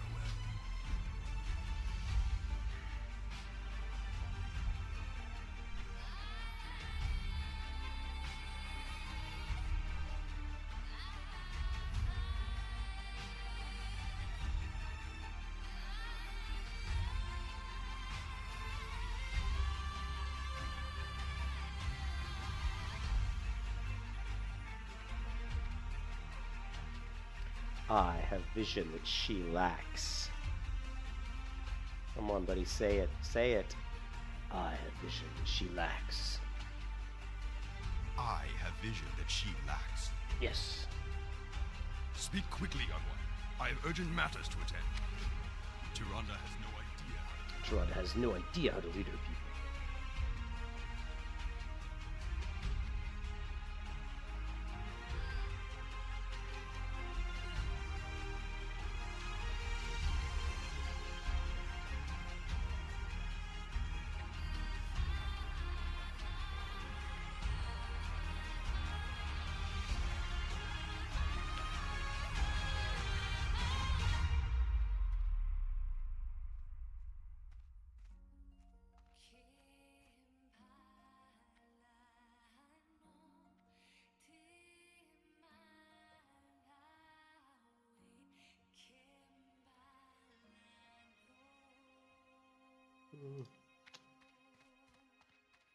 I don't think what keybind I want to use for star shards.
Does that seem weird to you guys?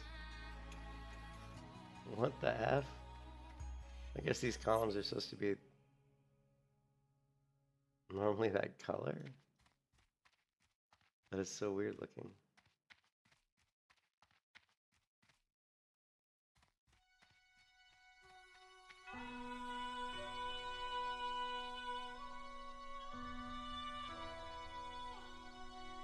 It's just the sunlight coming through. It's weird that they have these buildings almost green in color.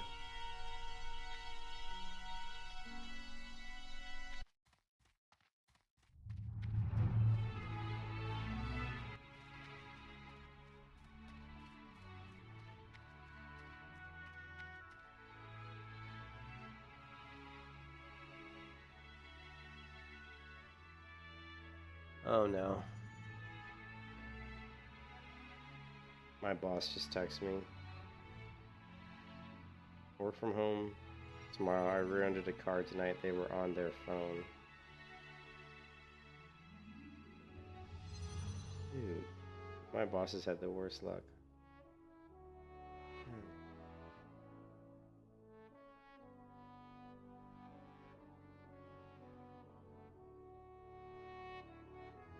I don't understand how, if he rear-ended a car, why would it matter if they're on their phone? You know what I mean? If they're on their phone, you shouldn't. I mean, if you run into somebody, it's pretty much almost always your fault. So the fact that they're on their phone shouldn't make a difference, unless the light turned green and he just assumed they were going and they didn't. I don't know. I'll have to get the skinny on that one for my boss later. But yeah, if you run into somebody, you're almost always at fault.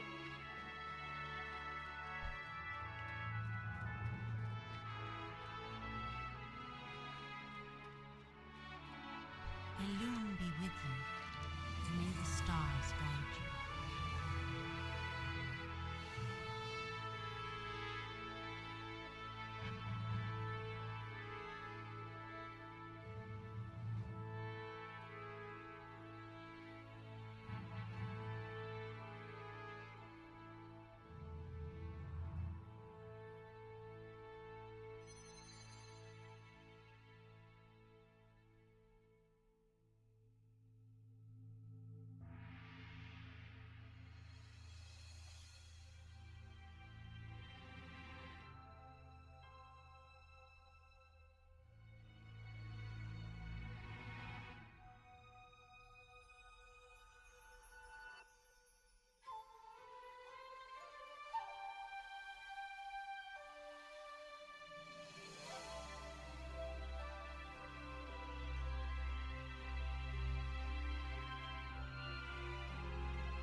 Texting my boss. Hold on a second. Excuse me, sorry.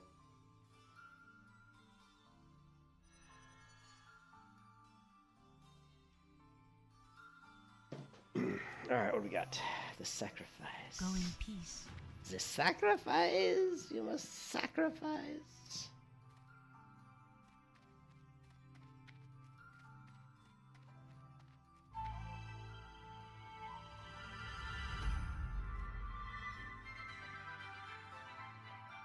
Let's try it. I'm gonna try some of these other songs this guy has. Goddess bless you. Star shards. Light your path. Oh, I love this spell so much. This is like what makes Vanilla Priest so good. Like, not that they weren't already good, but like, Star Sarge is such a good ability.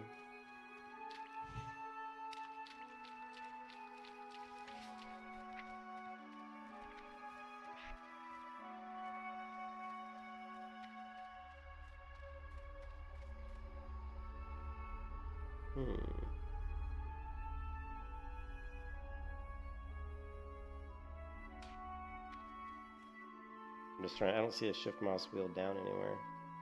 But that is the keybind we want to use. See down, control wheel down, shift mouse wheel up. Interesting.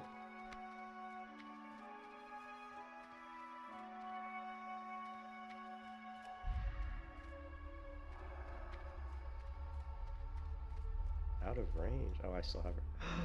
Ooh. Interesting. Greetings. Asha Fela. Alright, so let's fix this. Bindings. It's going to be control mouse button 4. Action bar, action button 9. Really? What the fuck is action button 9?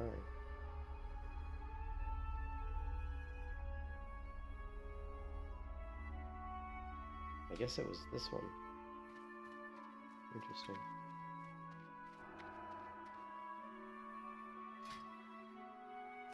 Star Shards. Let's see if I had a Star Shards macro. Out of curiosity. It doesn't look like I did. But we're gonna make one anyway. Just want to see the text. Star Shards. And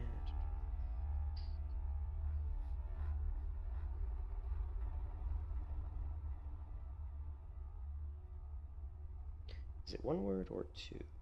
One word. Star Shards. Like, so cool. Like, so Star Shards, I think Star Shards existed in, it did in TBC, but they took it away. I think in RAS, so Star Shards disappeared, which is a real bummer. And Star Shards in TBC are so good because they become an instant cast. And the reason they're good is they're really good for PvP, because in PvP, you can like throw Shadow Word Death, I'm sorry, Shadow Word Pain on like a rogue or something to keep him out of stealth. But it's only 50 mana here, and Star Shards is 50. But in TBC, I think Shadowward Pain costs more mana than Star Shards. I think. I'd have to go look, but it's just another dot you have at in your disposal to mess with rogues, basically. So it's just really cool. Oh crap. Okay, so we have a couple quests to turn in. I'm not going to do this quest. I don't think. I mean, we could do it. I don't know. I'm tired. I need to get offline here because I gotta be at the hospital tomorrow at 6 a.m. My goods are of the highest quality. But let's see. What brings you here? Okay, we're gonna train staves. Farewell. I'm not gonna bother with daggers. You know what? Screw it. How may I help? If I don't train it now, I'll regret it later. Good luck, friend. And we'll regret it later. Ishnu Allah. Let's get rid of this. We don't need this. Pruning knife. Don't need that. Okay. Asha Fela. Why did the music stop?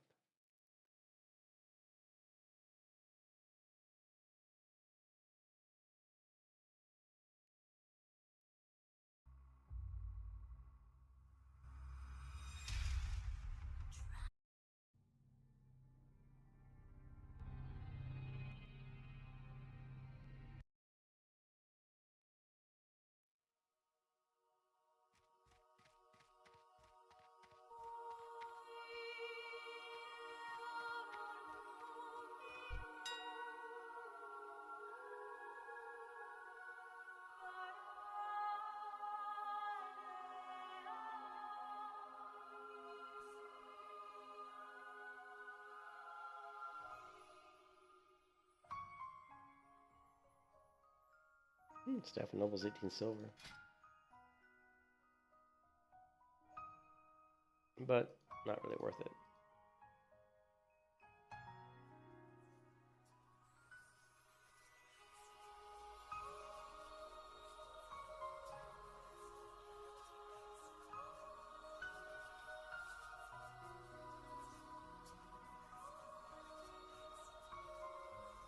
Ooh, the eagle, nice.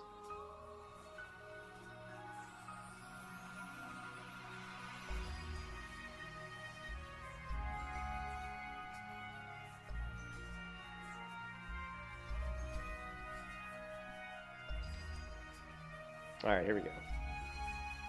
Ooh, the cloak of arcane spell damage. Yep.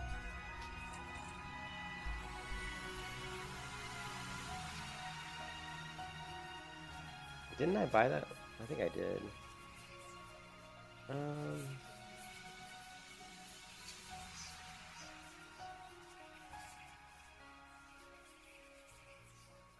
You know, this one's 7 silver, that's a good deal. And let's also, I want to look at linen cloth.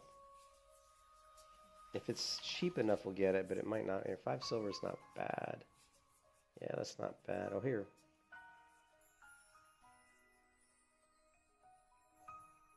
Look at that, 3.91.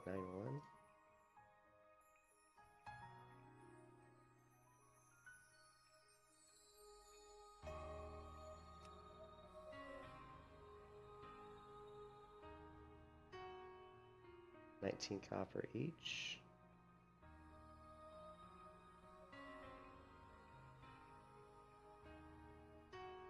This is what? 8 silver. What was it? There's so much.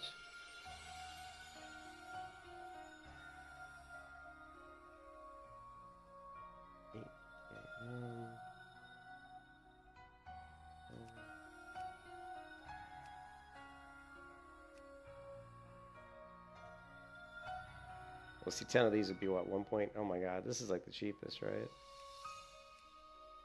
Yeah. Yeah, this is the cheapest. I hate having to click.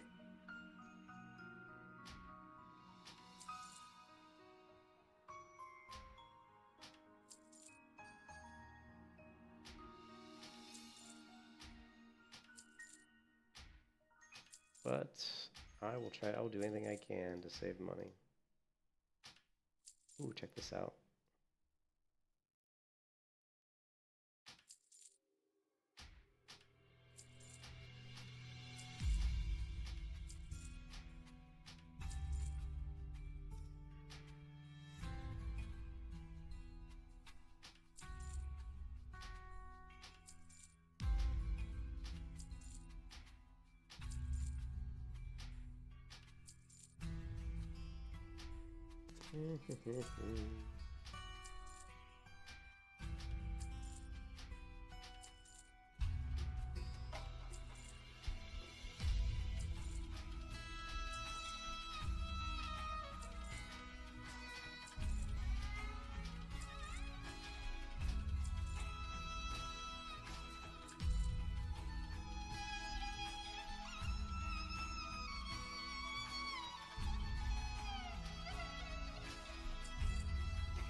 Ishnu Allah.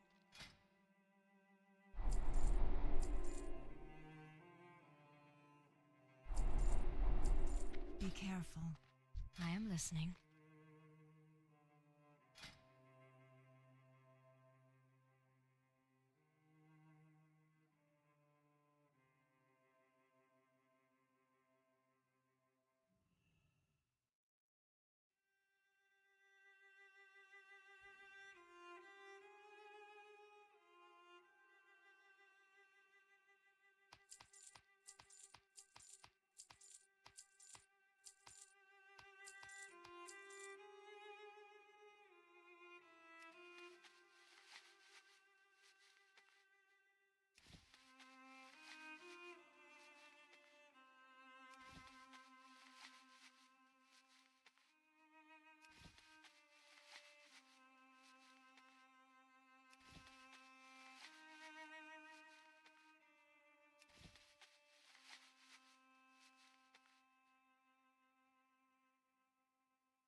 May the stars guide you. Hello.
Goddess watch over Elun you. Adore.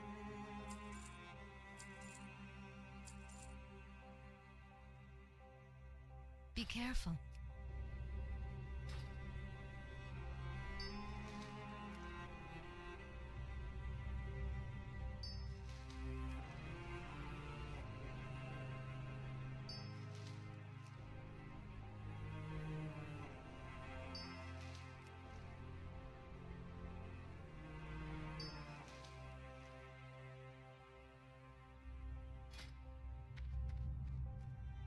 I am honored.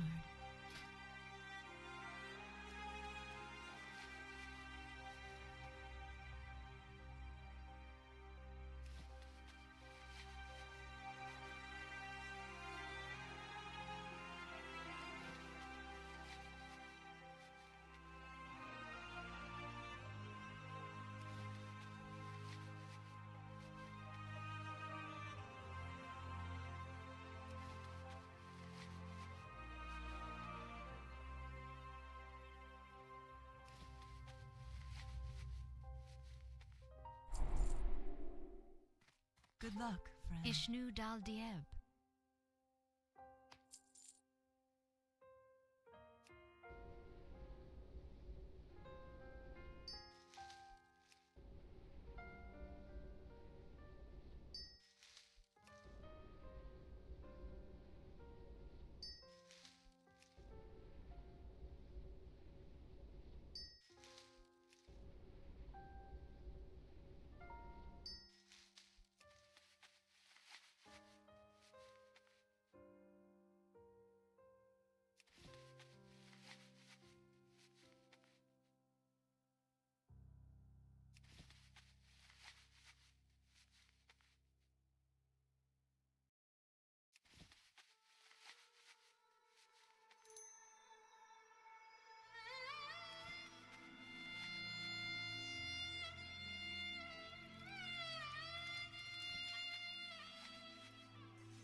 Asha Fela.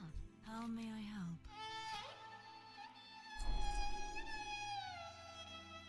Del Nadris.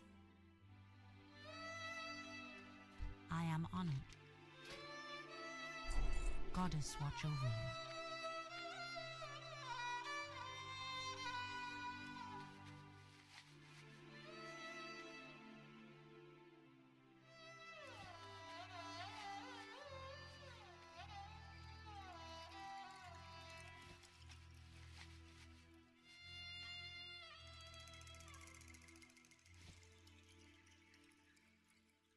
Feel free to browse.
May the stars guide you. What brings you here?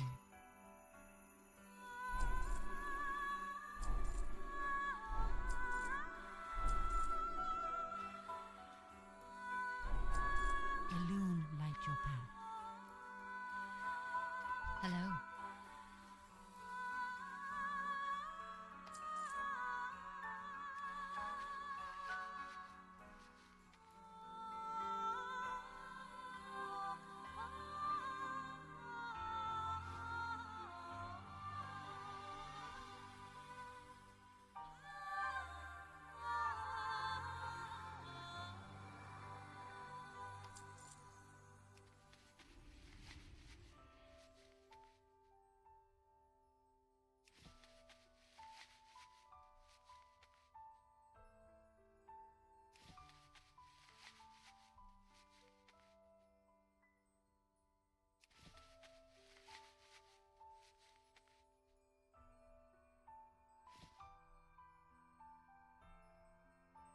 Be careful.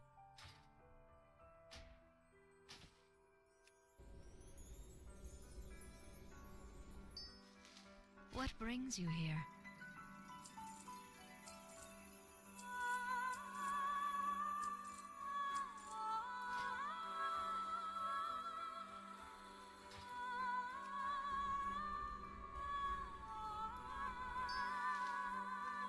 Good luck, friend.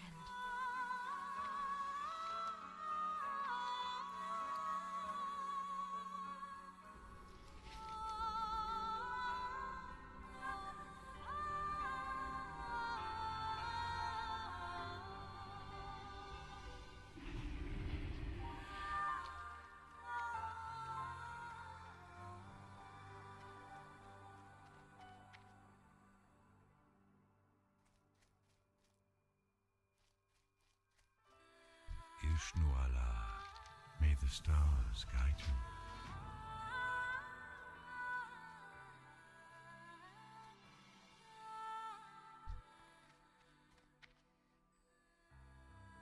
Alright, I gotta go. I think that's it for me for today. I have to go to the hospital early tomorrow morning. I gotta get out of here. I get everything ready. I hope you guys have a good night. Thanks for watching, and I will catch you hopefully tomorrow night. Peace out.